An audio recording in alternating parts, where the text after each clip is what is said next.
Thaza haribi nupisa yamna laibak thibi mama mapa nauna kainarabi nupi macha amakhakne. Thazagi mama mapa anidi Thaza poktingai mamangda khainakhrei. Thaza mamagi siom nungda nabuduna sakhibani. Makum matha yaroktuna taibang pansida khongdarakle. Numi adumaktada Thazabu khorina fom yauna purakle. Thazagi mamagi maming Sana. Sanagina mama aduga Thazagina mabena. Thazagi mapabu yaramde. Masabu biro haiduna adumak lerame. Adubu yadrabasu Sana masanupi ahal poktuna pankhirami. Adugi matung sahi khara leraga Thazabu napuduna laiki. Matam adudani mapaga thaudo amadagi mamado khainakhibani. Aigi babagi masi manause mangani. Nupa ahum nupi anini. Babana masi manaugi manungda khwaidagi ahalni. Aigi punsigi awaba warising ase mayamda loinabakti share tawba ngamjade. Adubu hena punsida satheng kya phangkiba awaba kya mayoknakiba punsida nungaikidaba kawba ngamlaroidaba thaudo khara khaktamak share tawjage. Thazagi masin manause ani khakni. Thaza mamagi khomlang marik ama phawba thakpa phangjakhide. Mapabu pokpa magi namapu amadi mabo imung manusingna Thazabu yokpikhi. Thazagi mapa thaba macha ama tawjai. Mapagi thagi tolopdagi lakpa senpham. Mapu amadi mabokki matinga loinana khusemgi awaiba khomlang sangom laiduna thaksakhi. Aibu pokpa imagi na mamana athiba khonti kyaga loinana minungsi maset amata yaudana Thazabu pokpa numita asumna hai. Tada nakhoigi ini nakhoigi nasana suse akhoina yokpa ngamloi. Isa apunsi mangani aduna athuba matamda lobiru law natrabadi kya phaba thoknaroi. Asumna piklibi Thazabu mapagi masanupina loba setli. Adubu sanadi nungshiba masagi maithongdo yengjaraga numit aduna magi aroibani khanduna lehori. Asumna Thazabu puraklaga sangomna yokpikhi. Thazagi damakta ayama matamda yengsimbibase mane atombisina hena yengsimbi. Apopi mama amagi saklon lauduna nakonbikhi.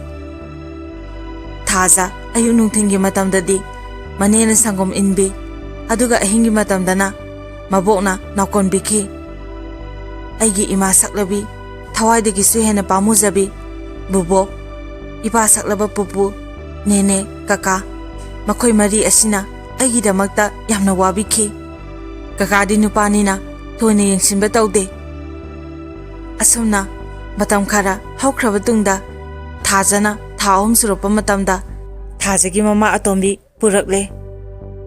Thazagi mapa nupi atombi purakpadagi macha leiri haiba phawba adum kawkhre. Nupi atombigi saraina kankhibana masagi minungsi maset ama phawba magi masada phawkhidre. Asumna Thazagi mama atombido purakjingai matamdadi bobo pupu hoigi mating yamna panglami hai. Nupido purakpadagi babase kariguma mating ama phaw ekhoida panglakhidre hai. Nupi atombidugisu mamita masanupa ama uba phangsare. Mahaksu Thazagi mopani. Asumna matamgi khongchatna lepa leita chakhibana Thazasu chahi ani surakle. Manesu mayum pangkhre. Nenena mayum paliba nupase boboki mayambagi masani ningon piba masa longnabani. Aduga matung aibu yengsinbinaba amadi imungi thabak inkhang tawnaba mi leraktrabadagi kaka adomba idom sama purakle. Aibu masada masadawna nungsina luna adumak tawbi. Adugadi noma ikhang khangawdana boboka pupugase karigumba thawdo amadagi bobokse mapamda lekhirami. Nenegi nakta khainaduna aduma lekhre. Adubu aidi boboksu aibu popi imani aduga pupuna aigi babani khansai. Adubu lekagi idomsa kakasingnadi nangi imanate babanate nangi napadi parini namadi leitre haina lakna boy kari boy aduma hairami. Aina matamduda hai Nate, aigi imane, babane, makoise. Paridi, aigi tasaune.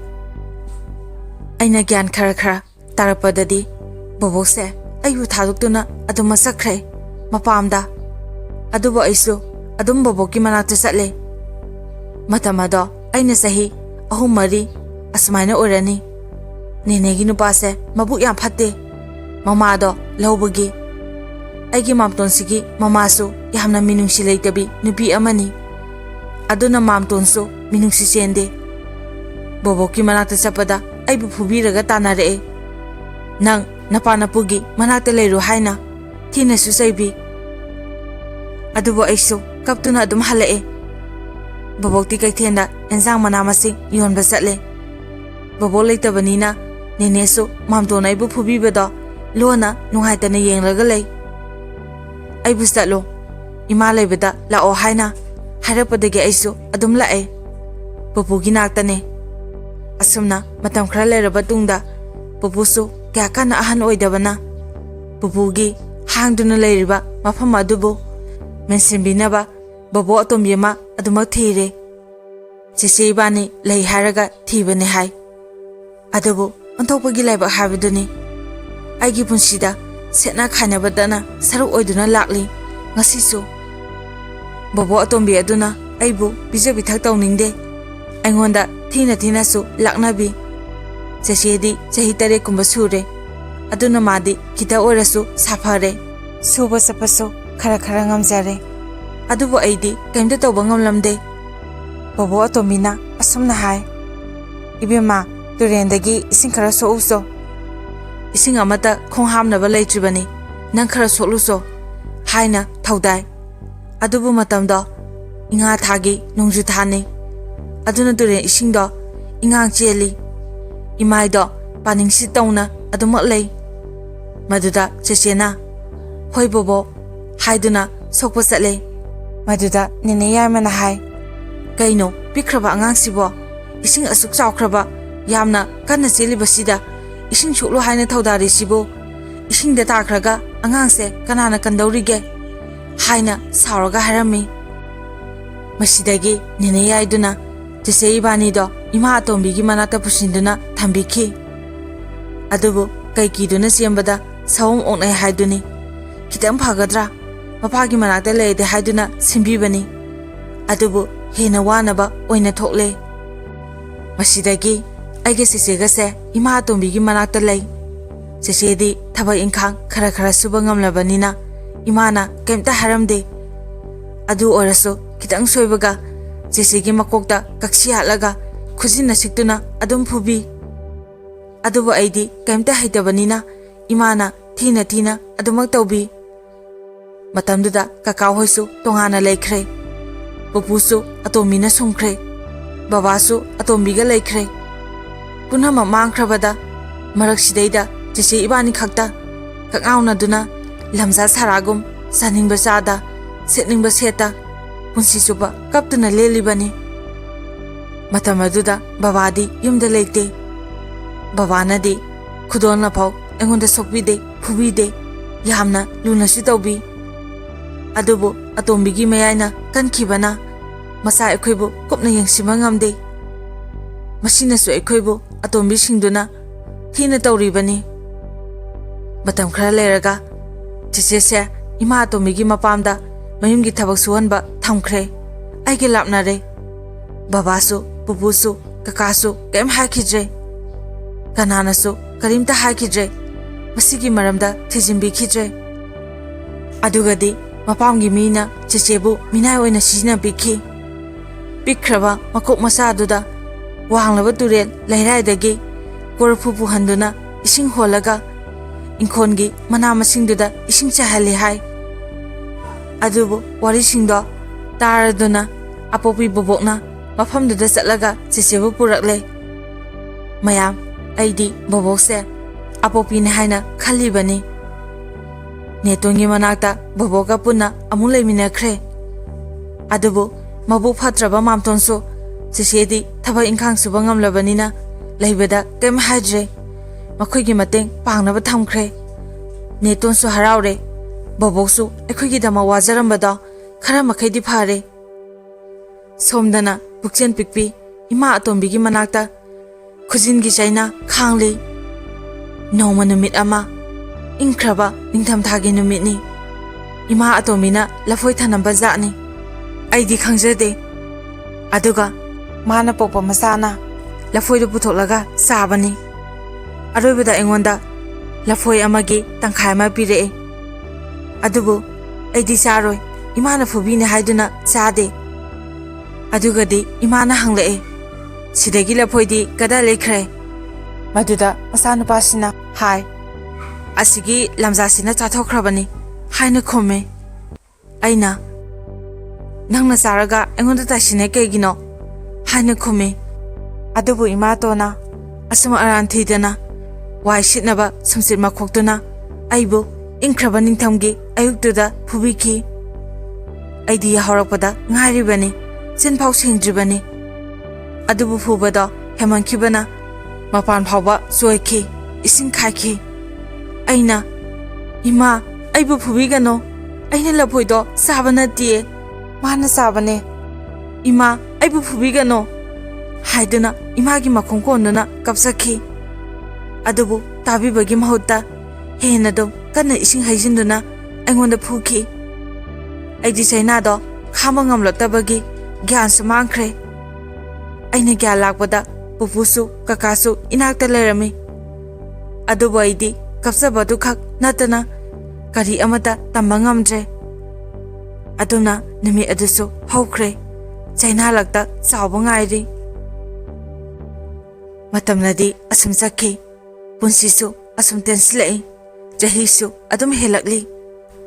Sahi taruk surapa matam ataidani. Noma ima atomina nganu sani haina ama leure. Adubu madi aisha pijaningdabagi leramli zani. Adugi mapasanana aina. Ima ai boboki manakta chatluge. Ai bobo yamna uninge. Haiba matamda imana hoi chatlona haire. Madu taba matamda ayam haraujaki. Mahausadi boboki manakta chatli haiduna pupusu ima atominasu yamna saurami. Ujaningba nungsibi boboki saktam khaurangna uzaba phanglani khanmane. Khuiraba khomlansu adum singdana thakpane. Ningsinglapa mikupta leiba ngamde. Chatlurabasu mamtona aibu phura phuraga koitan tanabibanina chatpa ngamde. Netonasu nang nungtigi mafamsida lakano. Nang mamtona phubirido nimi tarani leiraga lao. Ima unabada harakhi. Aduda isu hoi haiduna adumang lae. Haijabagi wani khangbada yamna waba thabakni. Aingonda khwaidigi khangbada waba chaina haragadi chaina masing thingamda khanglabasu hainarabani khanna khangba ngami. Adubu ima kainabagi machaksidi kariga praman tawgani. Aina hairise mayam bobopuni. Aduna tarani do masing thiduna hayengdi mangani hangchiti tarukni. Asumna khuthektuna ngajaraklini. Tarani suba numituda ima atomina yabirakpaduda yamna haraujaki. Talaktuda kakana thinglae chatluna haina. Aduda maramdudi aisu anganina khangdaduna kaka aibu imagi manakta chalhanbiyo. Ai imabu yamna uninge haiduna kappe. Aduda kakadi ima atomina tawrido loina khangbanina aibu chatanaba thinglibani. Aibu themjambi. Hayeng kakaga sase ngasidi nang chatlanu hai. Namana yensang ahauba nganu thongbodo sadoi tawrini nang chaningdabra hange. Aina hoi kaka chatlaroige hayengdi soidana thinbiyuko haine yare. Mamtona phubi habasa kaka amadi pupu babasu amatada haidoklamde. Imagi manakta chatpa phanglaroidra khanbagi. Mamtona phui habasa haidoktabane. Asumna numito ima atomina numi changlakpa matamdagi thonglongkhre. Makhoi khakta lei. Aidi kakagi manakta lei. Kakana horen sak charamdaida sango namana phubine haiduna thammi. Numidangi sak thiba matam oire. Sak thibagi makhonso tare. Aduda kakana aingondda asumna hai. Nang sangkhibada namana nangbu phuраklabadi aibu kaurau. Kaka ai phure haina laurau ko. Aduda ai sanglakke. Haina kakana aingondda hairae. Aiso hoi kaka haiduna chatle. Adubu aidi thong hango haiba ngamdabagi phana kuina thongjin mayaduda leptuna lay. Kuina lerabagi tungda ima thong hango ai sanglakke hai. Aduda tasinade. Amuhana kaubadadi tare. Aduga asumna hairae. Hai nambu ngasai nama akhuibidugi manata sakane haibadai. Aduga kadada ngasagi leiruiba huramba chatluiro. Haiduna aingondda tathi saibi. Aduga amuso masanupaduda onsilaga asigi lamja saramachase changhalakanu saklem khara pijanaba haiduna masanupado tholaknaba hai. Masanupadu so aingondda onsilaga hai lamja masa chakhoi sabi lao changlao haina thongdo hangtokle. Onthobagi matawni kayada minungsi leitribano mama masa chap manai. Mangondagi aina halisa thamapan khakni sawasu adumanai. Aidi sabasu wapanina isaso dum sole. Isa babasu yamna pai. Asumna aisu kem khumdabi imungda changlai. Aduga phak tharibaduda phami. Sakpiro haibadi ngamdre. Ima atombigi miengduda kijabagi haibasu ngamdabani. Khubi masado yahana chiktuna sanaraga lay. Adubu ima atombidudi hingsabi amagi saktam lawduna sapokhamdo laktana ilai. Aduga ima atomina nathibongdo saro kainona sabado adugumna saro. Mayam matangsida aigi wari tabiribe singi marakta Muslimgi isinlinaw singsu yawbibana masimakti panjadre. Asumna haiduna masanupana saramba saklemdo pijakhi. Aisho lamlaba kaubanina adum sakre. Aduga tumnabagidama phamungda changnare. Phamung changlaba tungda ma kaiga punna tuminai.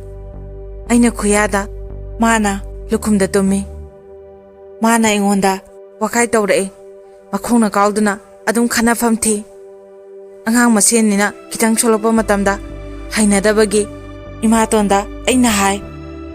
Ima mana ingonda makhongna kauduna tawrise yengo wakai tawriba haiduna tamjai. Adubu ima atombiside aibu nungsidabanina phamungdagi phuk hawgalaga aigi thajin thabak mapada magi saurba khutumduna aroibi thaduna sirasanu matagum yamna sapokana sitabikhi. Aidi wa amapau haiba ngamdana ningsha thinglaga leikhre wa su lonkhidre. Phana kuina leraga tapna tapna hantaraklaga aina kakabu kaujai. Kaka imana ibu thabakta khutumna suthariba. Adubu matamaduda kakadi irangdo khangbana aikhogi thongji mayada lerame. Aduga thong hangu itema haina kaurae. Aduga pupusu kauthokle wa hangi. Imaduda garigi angase phuribano haina. Maduda imatona phude makhoi masin mapa inabane haina khomme. Aduda aingonda mo hangi chumbra haina. Kakadi hawbadagi loifau taribanina loina khanglami. Aisha angang oirabasu arambadi yazade oidabasu ngangde asumado adum harame. Maduda ima atombiside masado konduna wasakle.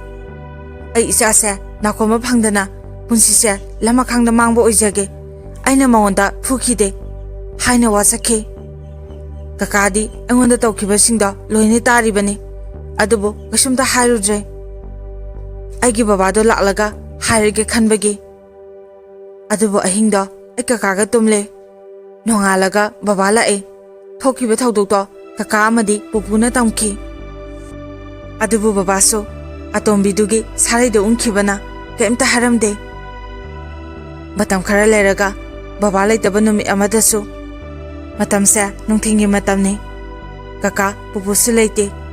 Madugi tanja lauduna aibu ima atomina ikhura yamagi masanupiduga sanabada bara ama lauthoga parubagi kaimta haidabida tunglomdagi laklaga aigi yangle mapasida khompakna kauduna ꯋꯥꯟꯊꯍꯜꯂꯝꯃꯤ꯫ ꯑꯩꯗꯤ ꯇꯁꯦꯡꯅ ꯀꯩꯝꯇ ꯈꯪꯖꯍꯧꯗ꯭ꯔꯦ꯫ ꯑꯩꯅ ꯒ꯭ꯌꯥꯟ ꯇꯥꯔꯛꯄꯗ ꯄꯨꯄꯨ, ꯀꯀꯥ ꯑꯃꯗꯤ ꯃꯌꯥꯝ ꯄꯨꯟꯅ ꯂꯩꯔꯝꯃꯤ꯫ ꯑꯩꯗꯤ ꯉꯥꯏꯍꯥꯛ ꯇꯨꯝꯂꯤꯕꯣꯏ ꯅꯤꯡꯉꯤ, ꯑꯗꯨꯒꯗꯤ ꯐꯤꯔꯣꯟꯁꯨ ꯄꯨꯡꯆꯣꯠ ꯆꯣꯠꯂꯝꯃꯤ꯫ ꯃꯈꯣꯏꯅꯗꯤ ꯋꯥꯔꯤꯗꯣ ꯑꯩꯉꯣꯟꯗ ꯈꯪꯍꯟꯗ꯭ꯔꯦ꯫ ꯅꯨꯃꯤꯠꯇꯣ ꯕꯕꯥ ꯂꯥꯛꯀꯗꯕ ꯅꯨꯃꯤꯠꯁꯨ ꯑꯣꯏꯔꯝꯃꯤ꯫ ꯃꯍꯥꯛꯇꯤ ꯈꯪꯗꯕꯖꯥꯠꯅꯤ ꯕꯕꯥ ꯂꯥꯛꯀꯅꯤ ꯍꯥꯏꯕꯁꯦ꯫ ꯅꯨꯡꯊꯤꯟꯒꯤ ꯄꯨꯡ 1ꯃꯨꯛ ꯇꯥꯕꯒꯤ ꯑꯗ꯭ꯋꯥꯏꯗ ꯕꯕꯥ ꯂꯥꯛꯂꯦ꯫ ꯑꯩꯕꯨ ꯄꯝꯗꯨꯅ ꯋꯥ ꯍꯪꯂꯝꯃꯤ꯫ ꯅꯪ ꯉꯁꯥꯏ ꯃꯃꯥꯅ ꯃꯈꯣꯡꯅ ꯀꯥꯎꯗꯨꯅ ꯐꯨꯕ꯭ꯔꯥ ꯍꯥꯏꯅ꯫ ꯑꯩꯗꯤ ꯈꯪꯍꯧꯗꯕꯅꯤꯅ ꯀꯥꯎꯗꯦ, ꯐꯨꯗꯦ ꯍꯥꯏꯅ ꯈꯨꯝꯂꯝꯃꯤ꯫ ꯑꯗꯨꯗ ꯕꯕꯥꯅ ꯑꯣ ꯐꯔꯦ ꯐꯔꯦ ꯑꯗꯨꯗꯤ ꯍꯥꯏꯔꯒ ꯑꯩꯕꯨ ꯊꯥꯗꯣꯛꯄꯤ꯫ ꯇꯤꯚꯤ ꯌꯦꯡꯂꯤꯉꯩꯗ ꯏꯃꯥ ꯑꯇꯣꯝꯕꯤꯗꯨꯒ ꯕꯕꯥꯒ ꯈꯠꯅꯩ ꯑꯩꯒꯤ ꯃꯔꯝꯒꯤ꯫ ꯕꯕꯥꯅ ꯄꯤꯛꯂꯤꯕ ꯑꯉꯥꯡꯁꯤꯗ ꯅꯪꯅ ꯇꯧꯔꯤꯁꯦ ꯅꯪ ꯁꯣꯏꯗꯅ ꯄꯥꯞꯇꯤ ꯄꯨꯅꯤ, ꯇꯧꯒꯅꯨ, ꯅꯪꯅ ꯄꯣꯛꯂꯤꯕ ꯅꯆꯥꯁꯤꯗ ꯇꯧꯔꯗꯤ ꯅꯪ ꯅꯨꯡꯉꯥꯏꯒꯗ꯭ꯔꯥ ꯍꯪꯂꯝꯃꯤ꯫ ꯃꯗꯨꯗ ꯏꯃꯥꯇꯣꯟꯅ ꯀꯦꯁꯤꯟꯅꯗꯨꯅ ꯕꯕꯥꯕꯨ ꯊꯦꯝꯈꯤꯔꯝꯃꯤ꯫ ꯑꯣꯟꯊꯣꯛꯅꯁꯨ ꯍꯩꯕꯖꯥꯠꯅꯤ, ꯀꯟꯕꯖꯥꯠꯅꯤ ꯑꯇꯣꯝꯕꯤ ꯍꯥꯏꯕ ꯅꯨꯄꯤꯁꯤꯡꯁꯦ꯫ ꯃꯌꯥꯝ ꯂꯣꯏꯅꯃꯛꯇꯤ ꯅꯠꯆꯗꯦ, ꯑꯐꯕ ꯈꯔ ꯃꯈꯩꯗꯤ ꯑꯗꯨꯝ ꯎꯖꯩ꯫ ꯏꯃꯥꯇꯣꯟꯒ ꯕꯣꯕꯣ ꯑꯇꯣꯝꯕꯤꯗꯨꯒ ꯃꯥꯟꯅꯔꯒ ꯑꯩꯕꯨ ꯌꯥꯝꯅ ꯊꯤꯅ ꯊꯤꯅꯁꯨ ꯇꯧꯕꯤ꯫ ꯑꯁꯨꯝꯅ ꯃꯇꯝ ꯈꯔ ꯂꯩꯔꯒ ꯏꯃꯥ ꯑꯇꯣꯝꯕꯤꯁꯤꯅ ꯕꯕꯥꯕꯨ ꯃꯄꯥꯝꯗ ꯌꯨꯝ ꯍꯣꯡꯗꯨꯅ ꯂꯩꯅꯕꯒꯤꯗꯃꯛ ꯍꯣꯏꯗꯨꯅ ꯄꯨꯈ꯭ꯔꯦ꯫ ꯌꯨꯝ ꯏꯪꯈꯣꯜ ꯂꯣꯏꯅ ꯌꯣꯟꯊꯣꯛꯂꯝꯂꯦ꯫ ꯆꯦꯆꯦ ꯏꯕꯥꯅꯤꯒꯤꯅꯦ ꯍꯥꯏꯕꯗ ꯀꯔꯤꯁꯨ ꯊꯝꯂꯝꯗ꯭ꯔꯦ꯫ ꯃꯈꯣꯏꯅꯗꯤ ꯆꯦꯆꯦ ꯏꯕꯥꯅꯤꯁꯦ ꯄꯨꯈꯤꯒꯦ ꯍꯥꯏꯕꯖꯥꯠꯅꯤ꯫ ꯑꯗꯨꯗ ꯄꯨꯄꯨ ꯑꯃꯗꯤ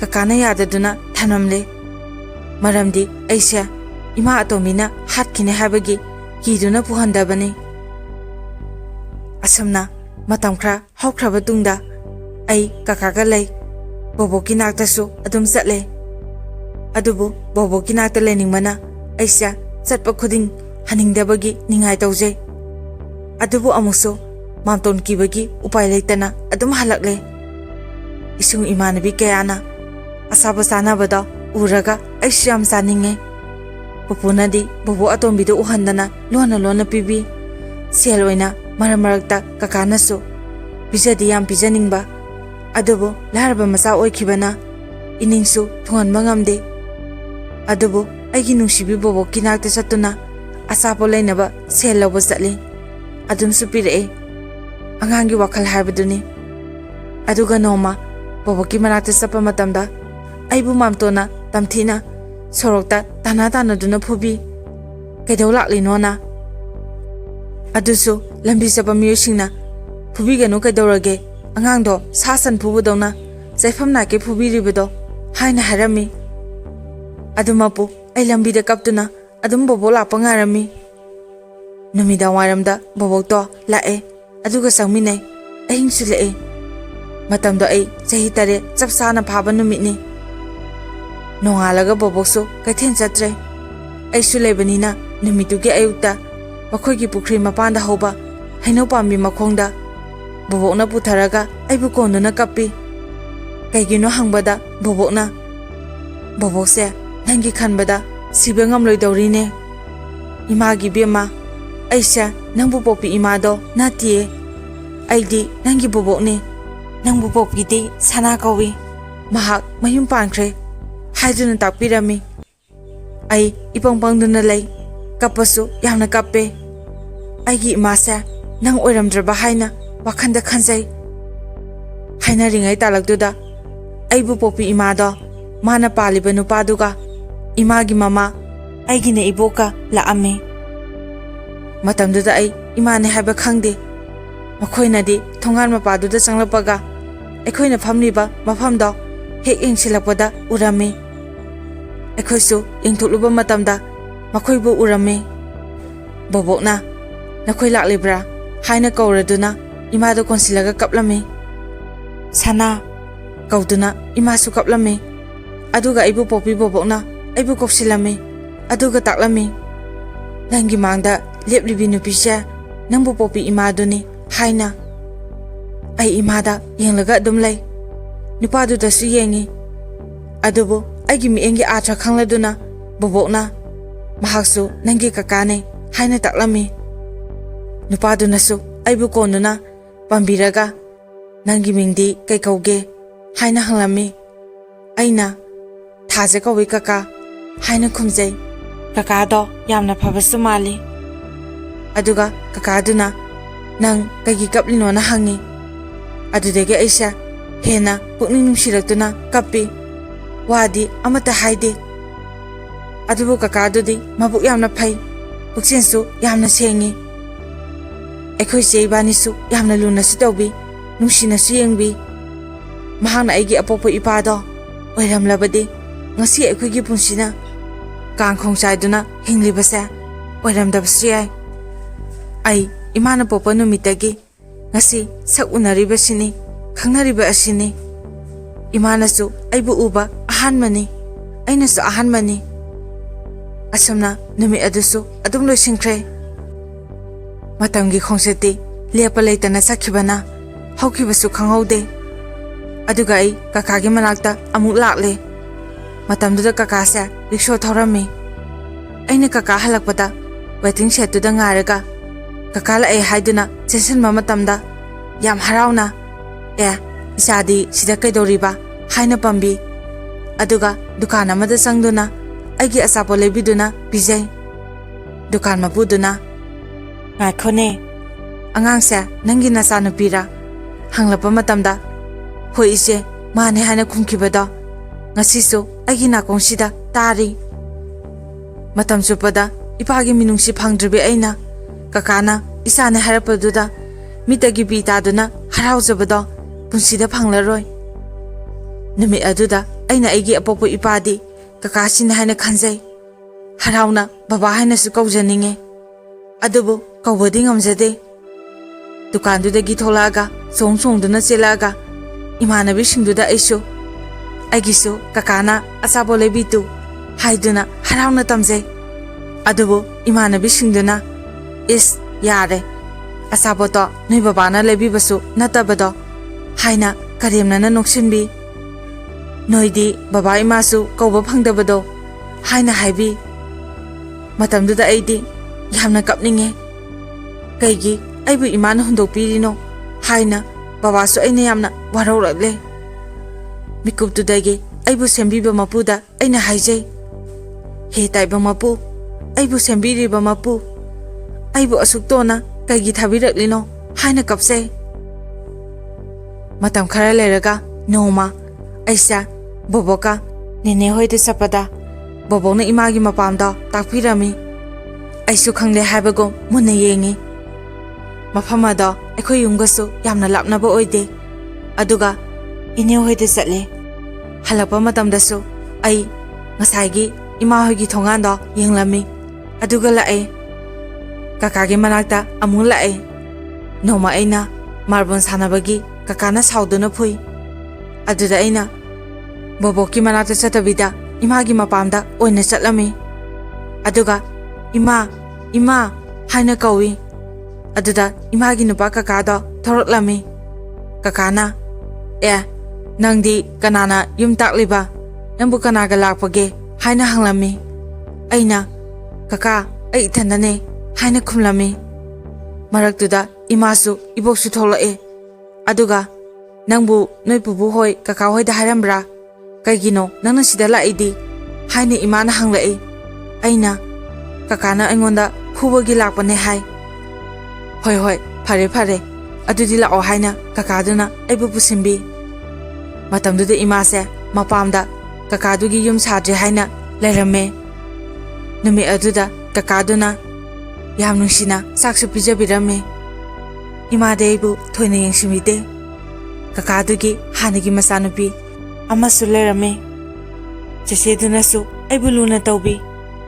Imana aibu yengdribado kakaduna som wakhan nungaikiroi khanbagi thoina khandaba sabani. Adubu matam adudadi aisu pukningdadi khali. Aigi imane haraga kaigi aibu yengbijrino. Imana aibu nungsida jatla. Aduga kakasina aibu kyada nusibiriba haina ithanda khanjaki. Aduga somdana aina haramdabanina hoiti tiraba jatni makhoidi question senaraba jatni. Aduga kaka hoinasu aina imagi lefam khanglai habasya sungta thajadabani. Masaksu ꯈꯪꯅꯔꯦ ꯍꯥꯏꯕ ꯈꯪꯗꯕꯅꯤꯅ ꯄꯥꯈꯠꯅꯔꯦ꯫ ꯑꯗꯨꯕꯨ ꯕꯣꯕꯣꯛꯇꯤ ꯅꯍꯥꯟ ꯑꯩꯒ ꯆꯠꯄꯗ ꯃꯃꯥꯒꯤ ꯂꯩꯐꯝ ꯇꯥꯛꯄꯗꯨꯗ ꯈꯪꯂꯗꯨꯅ ꯆꯠꯈ꯭ꯔꯕ ꯖꯥꯠꯂ ꯍꯥꯏꯅ ꯈꯜꯂꯒ ꯂꯩꯔꯝꯃꯦ꯫ ꯑꯁꯦꯡꯕꯃꯛꯀꯤꯁꯨ ꯅꯣꯡꯉꯥꯟꯕꯒꯤ ꯑꯌꯨꯛꯇ ꯕꯣꯕꯣꯛꯇꯣ ꯂꯥꯛꯑꯝꯃꯤ꯫ ꯑꯗꯨꯒ ꯁꯅꯥ ꯁꯅꯥ ꯀꯧꯗꯨꯅ ꯆꯪꯂꯛꯂꯦ꯫ ꯑꯩꯁꯨ ꯊꯣꯛꯂꯦ, ꯏꯃꯥꯁꯨ, ꯑꯗꯨꯒ ꯀꯀꯥ, ꯏꯕꯣꯛ ꯃꯈꯣꯏ ꯄꯨꯟꯅꯁꯨ ꯊꯣꯛꯑꯦ꯫ ꯕꯣꯕꯣꯛꯅ ꯀꯞꯂꯒ ꯑꯩꯕꯨ ꯎꯕ ꯃꯇꯝꯗ ꯍꯥꯏ, ꯅꯪꯗꯤ ꯁꯤꯗ ꯀꯩꯗꯧꯔꯤꯕ? ꯑꯁꯣꯝꯗꯅ ꯅꯪꯕꯨ ꯃꯥꯡꯈ꯭ꯔꯦ ꯍꯥꯏꯅ ꯀꯣꯏꯊꯤ ꯊꯤꯔꯤ꯫ ꯅꯪ ꯑꯩꯒꯤ ꯅꯥꯛꯇ ꯂꯥꯛꯄ ꯀꯩꯗꯧꯒꯦ ꯍꯥ? ꯑꯗꯨꯒ ꯅꯪꯅ ꯁꯤꯗ ꯃꯇꯧ ꯀꯔꯝꯅ ꯆꯠꯂꯤꯅꯣꯅ ꯍꯥꯏꯔꯝꯃꯤ꯫ ꯑꯩꯅ ꯕꯣꯕꯣꯛꯇ, ꯏꯃꯥ ꯑꯩ ꯁꯤꯗ ꯌꯥꯝ ꯂꯩꯅꯤꯡꯉꯦ, ꯀꯀꯥꯅ ꯑꯩꯕꯨꯁꯨ ꯐꯨꯕꯤ, ꯁꯥꯟꯅꯕꯒꯤ ꯏꯃꯥꯒꯤ ꯅꯥꯛꯇ ꯂꯥꯛꯇꯧꯁꯨ ꯃꯥꯝꯇꯣꯟꯅ ꯐꯨꯕꯤꯕꯒꯤ ꯀꯤꯗꯨꯅ ꯂꯥꯛꯇꯕꯅꯦ, ꯑꯗꯨꯅ ꯑꯩ ꯂꯥꯛꯄ ꯇꯜꯂꯦ ꯏꯃꯥ ꯍꯥꯏꯔꯒ ꯀꯞꯄꯤ꯫ ꯑꯗꯨꯕꯨ ꯀꯀꯥꯗꯨꯅ ꯑꯩꯕꯨ ꯊꯦꯝꯖꯤꯟꯕꯤ꯫ ꯇꯣ ꯀꯞꯂꯅꯣ, ꯍꯌꯦꯡ ꯀꯣꯟꯅ ꯐꯖꯅ ꯅꯪꯒꯤ ꯀꯀꯥ ꯄꯨꯄꯨ ꯍꯣꯏꯗ ꯍꯥꯏꯔꯝꯂꯒ ꯂꯥꯛꯑꯣ, ꯉꯁꯤꯒꯤꯗꯤ ꯅꯪ ꯕꯣꯕꯣꯛꯀ ꯆꯠꯂꯣꯀꯣ ꯍꯥꯏꯅ ꯍꯥꯏꯔꯛꯂꯝꯃꯤ꯫ ꯑꯩꯁꯨ ꯂꯩꯗꯤ ꯌꯥꯝ ꯂꯩꯅꯤꯡꯉꯦ, ꯑꯗꯨꯕꯨ ꯎꯄꯥꯏ ꯂꯩꯇꯕꯅꯤꯅ ꯑꯗꯨꯝ ꯕꯣꯕꯣꯛꯅ ꯍꯥꯏꯕꯗꯣ ꯌꯥꯔꯝꯃꯤ꯫ ꯌꯨꯝꯗ ꯂꯥꯛꯂꯦ, ꯑꯗꯨꯒ ꯀꯀꯥꯒꯤ ꯃꯅꯥꯛꯇ ꯆꯪꯁꯤꯜꯂꯤ꯫ ꯀꯀꯥꯁꯨ ꯑꯩꯉꯣꯟꯗ ꯀꯩꯝ ꯍꯥꯏꯔꯛꯇ꯭ꯔꯦ꯫ ꯃꯇꯝ ꯑꯗꯨꯗ ꯑꯩꯁꯦ ꯆꯥꯛꯁꯨ ꯊꯣꯡꯕ ꯍꯩꯇ꯭ꯔꯤ꯫ ꯀꯀꯥꯅ ꯆꯥꯛ ꯊꯣꯡꯕꯗꯣ ꯍꯩꯅꯕ ꯇꯥꯛꯄꯤꯔꯝꯃꯤ, ꯍꯩꯇꯕꯅꯤꯅ ꯑꯗꯨꯝ ꯁꯣꯏꯔꯝꯃꯤ꯫ ꯊꯨꯝ ꯑꯃꯨꯛ ꯌꯥꯛ, ꯃꯣꯔꯣꯛ ꯑꯃꯨꯛ ꯁꯥ, ꯆꯥꯛꯁꯨ ꯆꯦꯡ ꯑꯃꯨꯛ ꯆꯪ,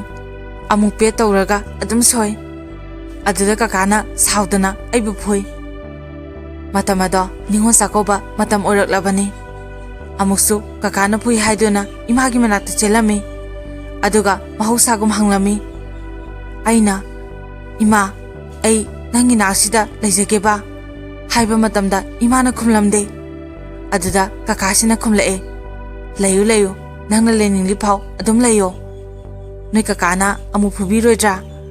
ꯑꯗꯨꯗ ꯑꯩꯅ ꯁꯤꯗ ꯂꯩꯔꯗꯤ ꯐꯨꯔꯣꯏ ꯍꯥꯏꯅ ꯈꯨꯝꯃꯤ꯫ ꯑꯁꯣꯝꯗꯗꯤ ꯍꯥꯏꯔꯝꯗꯕꯅꯤꯅ ꯕꯣꯕꯣꯛꯀꯤ ꯅꯥꯛꯇ ꯆꯠꯂꯒ ꯍꯪꯕꯖꯥꯠꯅꯤ꯫ ꯑꯗꯨꯗ ꯕꯣꯕꯣꯛꯅ ꯃꯃꯥꯒꯤ ꯃꯅꯥꯛꯇ ꯂꯩꯔꯝꯂꯅꯤ, ꯉꯍꯥꯟꯁꯨ ꯂꯩꯔꯝꯃꯦ ꯍꯥꯏꯅ ꯇꯝꯂꯦ, ꯑꯗꯨꯅ ꯊꯤꯗ꯭ꯔꯦ꯫ ꯅꯨꯃꯤꯠ 4-5ꯅꯤꯒꯨꯝꯕ ꯂꯩꯔꯒ ꯀꯀꯥ ꯑꯃꯗꯤ ꯏꯗꯣꯝꯆꯥꯒ ꯏꯃꯥꯒꯤ ꯃꯄꯥꯝꯗ ꯂꯥꯛꯂꯝꯃꯤ꯫ ꯅꯨꯃꯤꯠꯇꯣ ꯃꯈꯣꯏ ꯂꯥꯛꯀꯅꯤ ꯈꯪꯗꯕꯅꯤꯅ ꯑꯩꯁꯨ ꯍꯔꯥꯎꯅ ꯂꯩ꯫ ꯏꯃꯥꯒꯤ ꯅꯨꯄꯥ ꯀꯀꯥꯗꯨꯅ ꯑꯩꯕꯨ ꯏꯔꯨꯖꯕꯤꯔꯝꯃꯤ, ꯅꯨꯔꯥꯒ ꯇꯛꯄꯤꯗꯅ ꯐꯖꯅ ꯏꯔꯨꯖꯕꯤ꯫ ꯑꯗꯨꯒ ꯊꯥꯎꯒ ꯇꯩꯕꯤꯔꯤꯉꯩꯗꯨꯗ ꯀꯀꯥ ꯍꯣꯏ ꯆꯪꯂꯛꯂꯝꯃꯤ꯫ ꯏꯇꯩꯃ ꯏꯇꯩꯃ ꯀꯧꯗꯨꯅ ꯆꯪꯂꯛꯑꯦ꯫ ꯀꯀꯥꯒꯤ ꯃꯈꯣꯟꯗꯣ ꯇꯥꯕ ꯃꯇꯝꯗ ꯑꯩꯁꯨ ꯄꯥꯈꯠꯂꯦ꯫ ꯑꯗꯨꯕꯨ ꯀꯀꯥꯅ ꯑꯩꯉꯣꯟꯗ ꯅꯨꯡꯁꯤꯅ ꯀꯧꯔꯛꯑꯦ, ꯕꯦꯝꯃ ꯅꯪꯉꯣꯟꯗ ꯀꯀꯥꯅ ꯈꯔ ꯐꯨꯕꯒꯤꯗꯃꯛꯇ ꯁꯤꯗ ꯆꯠꯂꯤ ꯀꯩꯒꯤꯅꯣꯅ꯫ ꯑꯗꯨꯕꯨ ꯑꯩ ꯀꯩꯝ ꯈꯨꯝꯗꯦ꯫ ꯆꯠꯁꯦ ꯍꯥꯏꯕꯗ ꯑꯩꯅ ꯆꯠꯂꯣꯏ ꯍꯥꯏꯅ ꯅꯤꯡꯉꯥꯏ ꯇꯧꯖꯩ꯫ ꯑꯗꯨꯕꯨ ꯌꯥꯝꯅ ꯀꯟꯅ ꯍꯥꯏꯃꯟꯕꯗꯒꯤ ꯑꯩꯁꯨ ꯂꯥꯛꯑꯦ꯫ ꯈꯔ ꯂꯩꯔꯒ ꯑꯩꯁꯨ ꯁ꯭ꯀꯨꯜ ꯀꯥꯅꯤꯡꯕꯒꯤ ꯀꯀꯥꯗ ꯑꯩꯅ, ꯀꯀꯥ ꯑꯩ ꯁ꯭ꯀꯨꯜ ꯀꯥꯒꯦ, ꯂꯥꯏꯔꯤꯛ ꯇꯝꯅꯤꯡꯉꯦ ꯍꯥꯏꯕ ꯃꯇꯝꯗ ꯂꯅꯥꯏ ꯁ꯭ꯀꯨꯜꯗꯗꯤ ꯂꯩꯇꯕꯅꯤꯅ ꯇꯝꯍꯟꯕ ꯉꯝꯗꯦ, ꯒꯚꯔꯟꯃꯦꯟꯠꯀꯤ ꯁ꯭ꯀꯨꯜꯗ ꯑꯣꯏꯅ ꯀ꯭ꯂꯥꯁ 1ꯗ ꯇꯝꯃꯦ꯫ ꯃꯗꯨꯗ ꯑꯩꯅ ꯏꯁꯥꯅ ꯌꯥꯝ ꯍꯩꯅꯤꯡꯕꯒ ꯋꯥꯐ ꯆꯥꯟꯅꯗꯨꯅ ꯑꯗꯨꯝ ꯈꯔ ꯍꯩꯔꯝꯃꯤ꯫ ꯆꯦꯆꯦꯁꯨ ꯃꯐꯝ ꯑꯗꯨꯗ ꯀ꯭ꯂꯥꯁ 3 ꯇꯝꯂꯝꯃꯤ, ꯑꯗꯨꯕꯨ ꯃꯐꯝ ꯂꯩꯕꯗꯤ ꯇꯣꯉꯥꯜꯂꯦ꯫ ꯆꯦꯆꯦꯅ ꯅꯦꯇꯣꯟ ꯍꯣꯏꯗ ꯕꯣꯕꯣꯛꯀꯤ ꯃꯅꯥꯛꯇ ꯂꯩꯕꯅꯤ, ꯑꯩꯅ ꯀꯀꯥꯒ ꯂꯩ꯫ ꯅꯣꯡꯃ ꯁ꯭ꯀꯨꯜ ꯍꯜꯂꯛꯄ ꯃꯇꯝꯗ ꯏꯗꯣꯝꯆꯥꯅ ꯌꯥꯝ ꯁꯥꯎꯔꯥꯡꯅꯅ ꯍꯥꯏꯔꯛꯏ, ꯏꯕꯦꯝꯃ ꯀꯣꯂꯦꯖ ꯀꯥꯕꯤ ꯍꯣꯏ ꯍꯟꯕꯤꯔꯛꯂꯕꯣ? ꯂꯥꯏꯔꯤꯛ ꯌꯥꯝꯅ ꯇꯝꯅꯤꯡꯕꯤ ꯍꯣꯏꯗꯤ ꯌꯥꯝ ꯍꯩꯔꯝꯂꯅꯤ ꯍꯥꯏꯅ ꯑꯩꯉꯣꯟꯗ ꯀꯔꯦꯝꯅꯔꯛꯑꯦ꯫ ꯑꯗꯨꯕꯨ ꯑꯩ ꯀꯩꯁꯨꯝꯇ ꯈꯨꯝꯖꯗꯦ꯫ ꯋꯥꯈꯜꯗꯤ ꯇꯁꯦꯡꯅ ꯅꯨꯡꯉꯥꯏꯇꯦ, ꯀꯞꯁꯨ ꯌꯥꯝꯅ ꯀꯞꯅꯤꯡꯉꯦ꯫ ꯑꯗꯨꯕꯨ ꯄꯤꯔꯥꯡꯗꯣ ꯈꯥꯡꯒꯠꯇꯨꯅ ꯈꯥꯡꯖꯩ, ꯀꯞꯅꯤꯡꯉꯕꯁꯨ ꯈꯥꯡꯗꯨꯅ ꯑꯗꯨꯝ ꯂꯩ꯫ ꯏꯗꯣꯝꯆꯥꯁꯦ ꯍꯥꯟꯅꯗꯤ ꯌꯥꯝ ꯐꯔꯝꯃꯦ, ꯑꯗꯨꯕꯨ ꯍꯦꯛ ꯄꯣꯛꯄ ꯃꯆꯥꯗꯤ ꯅꯠꯇꯕꯅꯤꯅ ꯑꯩꯕꯨ ꯊꯕꯛꯇ ꯃꯇꯦꯡ ꯄꯥꯡꯗꯦ, ꯁ꯭ꯀꯨꯜ ꯆꯠꯂꯝꯗꯥꯏ ꯀꯣꯟ ꯐꯦꯡꯂꯝꯗꯦ ꯍꯥꯏꯅ ꯁꯥꯎꯔꯤꯕꯅꯤ꯫ ꯀꯀꯥꯗꯤ ꯅꯨꯄꯥꯅꯤꯅ ꯑꯌꯥꯝꯕ ꯃꯇꯝꯗ ꯌꯨꯝꯗ ꯂꯩꯇꯦ꯫ ꯑꯩꯅꯁꯨ ꯑꯩꯒꯤ ꯑꯋꯥꯕꯗꯣ ꯇꯝꯊꯣꯛꯇꯦ, ꯏꯊꯟꯗ ꯂꯣꯟꯅ ꯀꯞꯆꯕꯗꯣ ꯅꯠꯇꯅ꯫ ꯑꯗꯨꯕꯨ ꯃꯈꯣꯏꯅ ꯉꯥꯡꯖꯔꯁꯨ ꯑꯩꯒꯤꯗꯤ ꯏꯍꯩꯗꯤ ꯍꯩꯇꯕ ꯌꯥꯗꯦ ꯈꯟꯗꯨꯅ ꯑꯗꯨꯝ ꯇꯝꯃꯤ꯫ ꯑꯁꯨꯝꯅ ꯃꯇꯝ ꯈꯔ ꯂꯩꯔꯒ ꯕꯣꯕꯣꯛꯀꯤ ꯃꯅꯥꯛ ꯆꯠꯂꯨꯔꯒ ꯍꯜꯂꯛꯄ ꯃꯇꯝꯗ ꯏꯗꯣꯝꯆꯥꯅ ꯁꯨꯛꯇꯣꯛ ꯄꯩꯊꯣꯛ ꯇꯧꯗꯨꯅ ꯂꯩꯔꯝꯃꯤ꯫ ꯃꯗꯨ ꯎꯕ ꯃꯇꯝꯗ ꯑꯩꯗꯤ ꯍꯩꯅꯗ꯭ꯔꯦ꯫ ꯆꯥꯛꯇ ꯆꯥꯔꯁꯨ ꯌꯦꯡꯁꯤꯜꯂꯤ, ꯄꯤꯖꯅꯤꯡꯗꯕ ꯃꯇꯧ ꯎꯠꯂꯤ꯫ Kakasu aibu lehaningdabagi mong urakle. Maduda aisu khanglasu khangsinadaba saduna kanaga laigani khanduna adum lay. Adubu nomadi aina kaigumba thaba ama tawringai imung wai sipado kauthoklure. Maduda kakana aibu tamthina phubikhi. Makhwangda phariba beldo lauthoga maduna kalaga pitrim chongba makhe kalli aduga phoi. Masidagi aisha baboki nakta chatlaga lay. Madudasu mamtona lehaningde. Adubu makhoi thaba inkhang suba ngamlani khanduna thamle. Bobokna mapamda halabasu neto lebanina netonga leini. Aduna mamtona ekhoi sapada nungai tribani. Mamtona thaudaba yadragana hekta phui. Yariba makhaidi kaimta tawde. Makhoigi phautaknaba minsu lorame. Madugi tengidugi isingsu hollali. Ware hana ngahak potharuba yaba nate hekta phubi. Asumna adum tawbodo boboksu khangle. Yengba ngamlatraduna aibu puraga babagi mase ahaloida aibu thambi. Mamhandudi awaba msak khangi. Mamandugi maming chawba kawi yamnasu laire. Adubu minungsidi yamna saujai. Mahaksu piklingai mama masak khangdana horopani. Aduna aina waramgadabada mamansu khangi. Aibu apopa masagumna nungsina thambi. Lairiksu makhadum tamhalle. Ine hansu haraujai. Bobonasu adum mating pirae. Mamansigi masasi marini. Nupa ani nupi ani. Makhoi ahum amadi aingondagi halli. Aduga amana aina khara halli. Atombisidagi aina sahi amamuk halli. Mahagaiga lairiksu adum taminai. Yamnasu lunasu tinai. Urasu ibanisa adum laknaboy sanabu inai. Udragana koiti thinai.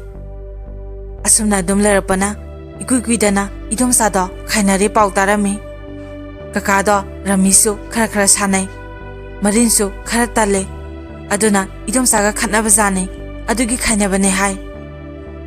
Aina sahi nipa mapan surapa matamda aibu popa bawado yamna kanna anabagi pausitaki. Adubu pupugi yumda halakle lakle. Aisu pupugi nakta lairage haiduna mamanoidagi halae. Aduga punna laiminai. Lairiksu iba paba phaudang tamlaga tokle. Babasu anaba henjilaktuna lay. Noma babana manakta kausinduna chese ibanisa matambakta phaibamnaraga pamlami. Aduga asumna harami. Ipagi bema asaubi atombi nakoi anina ipabu warobra. Ipana lanba ngaktani.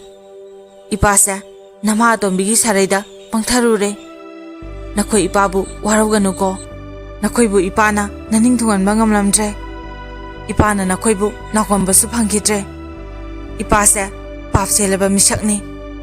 Adubu nama atombidi aina lekhidaba thoklasu mabudi aigi sakse uhanbirakanu haiduna kaplaga yam warauna. Chise ekhoibanigi kokta nanthabiramlaga babadi ekhoi punamapu thadoklamlaga chakre. Mapugi nakta hankre. Baba lekhidraba matungda matam kra hokre. Awaba lakta kapna minung masa kyasu atum khanghauri. Ai imanbi kyaga sanarabasu tongana hekta inthokpi phubi chaibi. Adubu ima baba leitabanina kanano isada kaidawrage hangbinaba kanasu leite. Imisina tarak yengjaraga adum kapsai.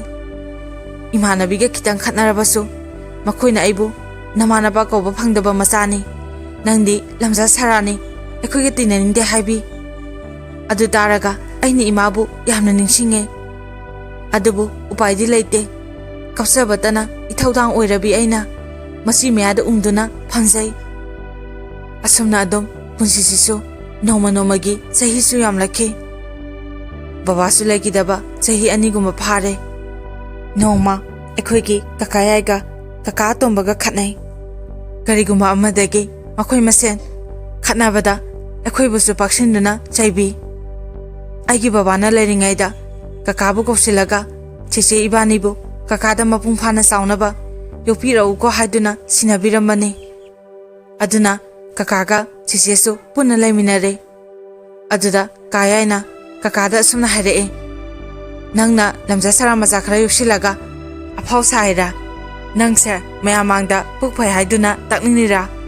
ꯍꯥꯏꯗꯨꯅ ꯊꯤꯅ ꯆꯩꯕꯤꯈꯤ꯫ ꯑꯩꯈꯣꯏꯅ ꯂꯝꯖꯥ ꯁꯔꯥ ꯃꯆꯥ ꯑꯣꯏꯔꯁꯨ ꯃꯈꯣꯏꯒꯤ ꯏꯃꯨꯡꯗꯗꯤ ꯅꯣꯡꯃꯇ ꯆꯥꯛ ꯆꯔꯥ ꯑꯃ ꯐꯥꯎꯕ ꯆꯥꯗ꯭ꯔꯤ꯫ ꯆꯥꯔꯨ ꯂꯥꯎ ꯍꯥꯏꯅꯁꯨ ꯀꯧꯔꯛꯇꯦ꯫ ꯑꯗꯨꯅ ꯑꯩꯈꯣꯏꯅꯁꯨ ꯃꯋꯥ ꯂꯧꯗꯦ꯫ ꯀꯀꯥꯒꯤꯗꯃꯛꯇ ꯐꯨꯜ ꯁꯄꯣꯔꯠ ꯇꯧꯕꯤ꯫ ꯑꯩꯁꯦ ꯄꯤꯛꯆꯔꯁꯨ ꯑꯔꯥꯟꯕ ꯌꯥꯗꯦ, ꯃꯁꯤꯡ ꯐꯠꯇꯦ, ꯁꯥꯎꯗ꯭ꯔꯤꯈꯩꯗꯤ ꯌꯥꯝꯅ ꯐꯩ, ꯁꯥꯎꯔꯛꯄ ꯃꯇꯝꯗ ꯅꯥꯇꯩ ꯌꯥꯝ ꯆꯥꯗꯦ, ꯅꯨꯄꯥ 10ꯗꯒꯤ ꯇꯥꯗꯅ ꯁꯥꯊꯤ꯫ ꯑꯩꯅꯒ ꯅꯨꯄꯥ ꯑꯣꯏꯔꯝꯂꯕꯗꯤ ꯀꯅꯥꯅꯁꯨ ꯀꯩꯁꯨ ꯇꯧꯕ ꯉꯝꯂꯣꯏꯗꯕꯅꯤ꯫ ꯑꯗꯨꯕꯨ ꯅꯨꯄꯤꯒꯤ ꯃꯄꯣꯛꯇ ꯄꯣꯛꯂꯝꯕꯅ ꯎꯄꯥꯏ ꯂꯩꯈꯤꯗꯕꯅꯤ꯫ ꯀꯀꯥꯒꯤ ꯏꯗꯣꯝꯆꯥꯗꯤ ꯍꯥꯟꯅꯒꯤꯗꯣ ꯈꯥꯏꯅꯈ꯭ꯔꯕꯅꯤꯅ ꯑꯅꯧꯕꯤ ꯑꯃ ꯊꯤ꯫ ꯃꯍꯥꯛꯇꯤ ꯌꯥꯝꯅꯁꯨ ꯆꯝꯃꯦ, ꯃꯕꯨꯛꯁꯨ ꯐꯩ, ꯂꯩꯁꯥꯕꯤꯁꯨꯅꯤ꯫ ꯀꯀꯥꯗꯤ ꯃꯆꯥ 2 ꯂꯩꯔꯕꯅꯤ꯫ ꯑꯗꯨꯕꯨ ꯏꯗꯣꯝꯆꯥ ꯑꯅꯧꯕꯤꯗꯨꯁꯨ ꯌꯥꯝꯅ ꯋꯥꯅ ꯍꯧꯔꯛꯄꯤ, ꯂꯥꯏꯔꯕꯤ ꯏꯃꯨꯡꯗ ꯁꯥꯠꯆꯕꯤ, ꯃꯄꯥꯅ ꯅꯥꯎꯀꯣꯟꯗꯕꯤ ꯑꯣꯏꯈꯤꯕꯅ ꯑꯩꯈꯣꯏꯒꯤ ꯑꯋꯥꯕꯁꯦ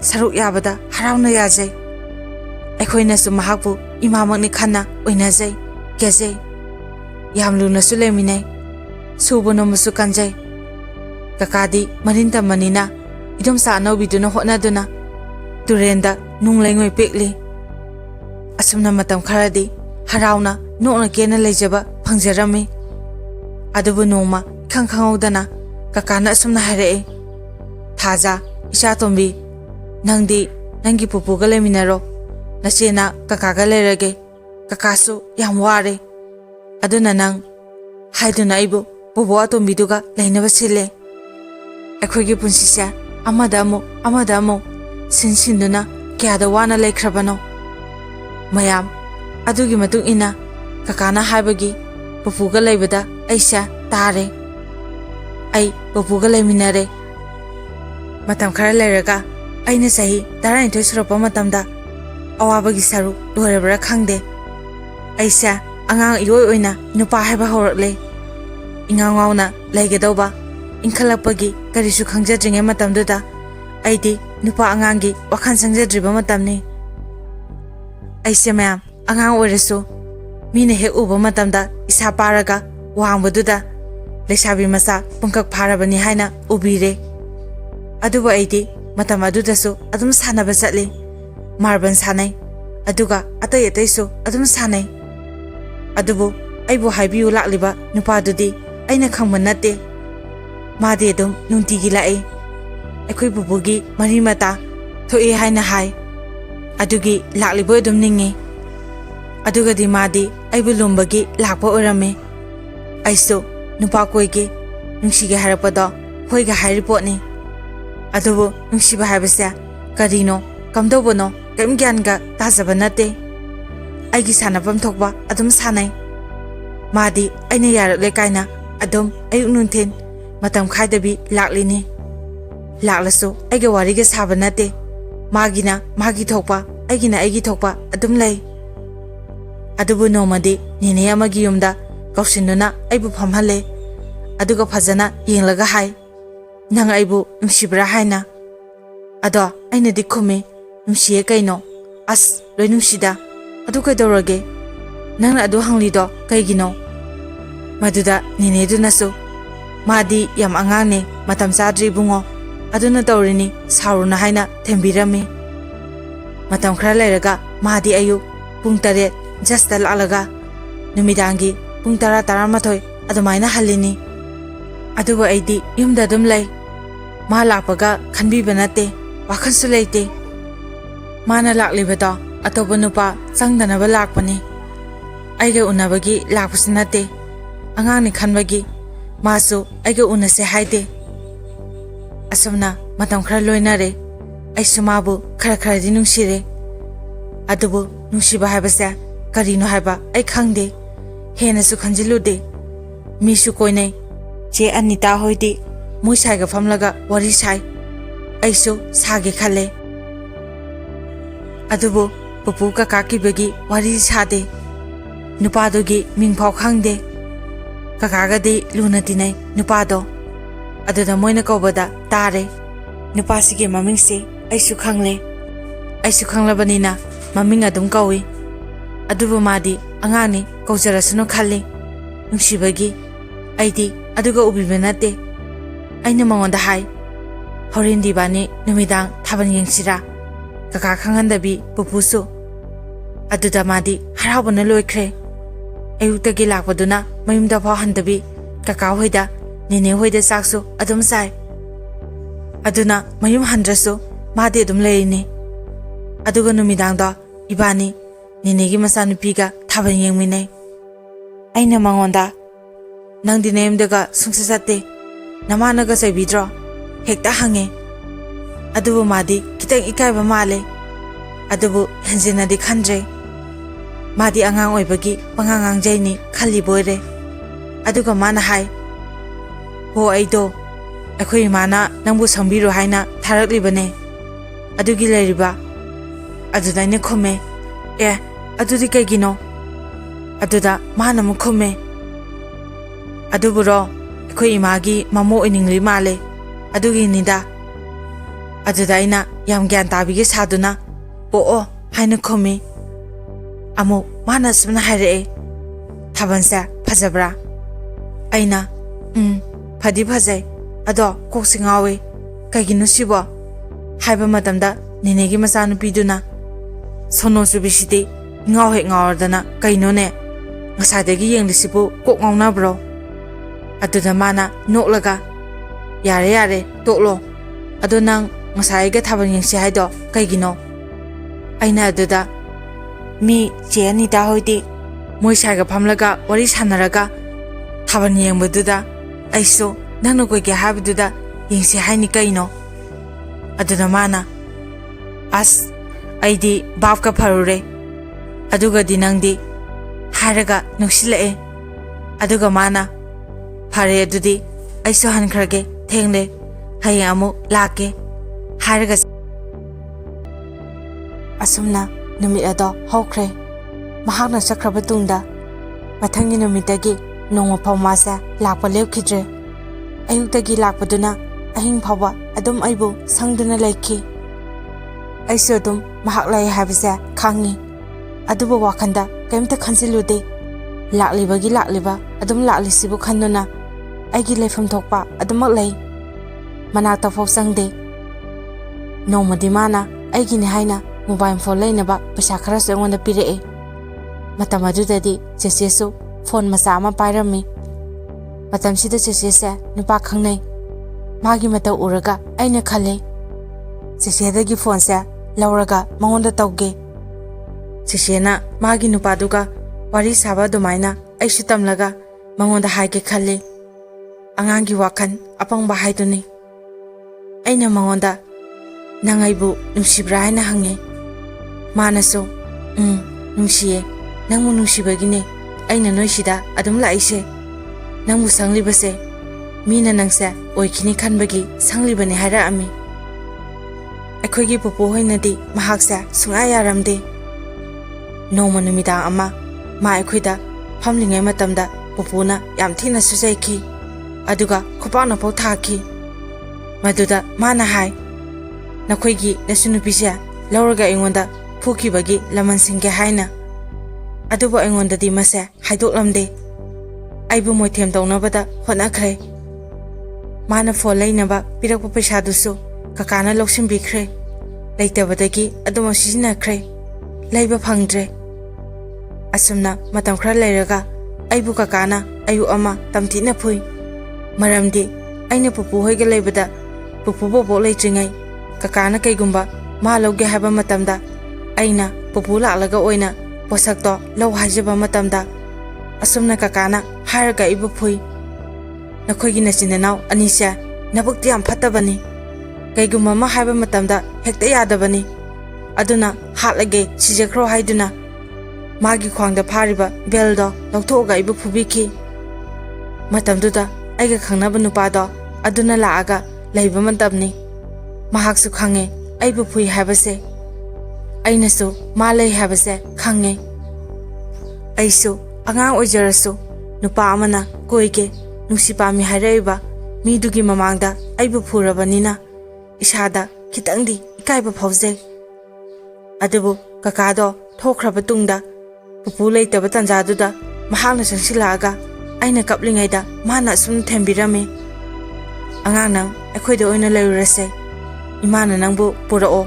ꯅꯪꯒꯤ ꯊꯣꯡꯖꯦꯜ ꯂꯥꯎꯅ ꯐꯥꯠꯂꯤ. ꯅꯪ ꯑꯩꯈꯣꯏꯗ ꯂꯩꯔꯗꯤ ꯃꯥꯔꯕꯣꯜꯁꯨ ꯁꯥꯟꯅꯕ ꯐꯪꯂꯅꯤ.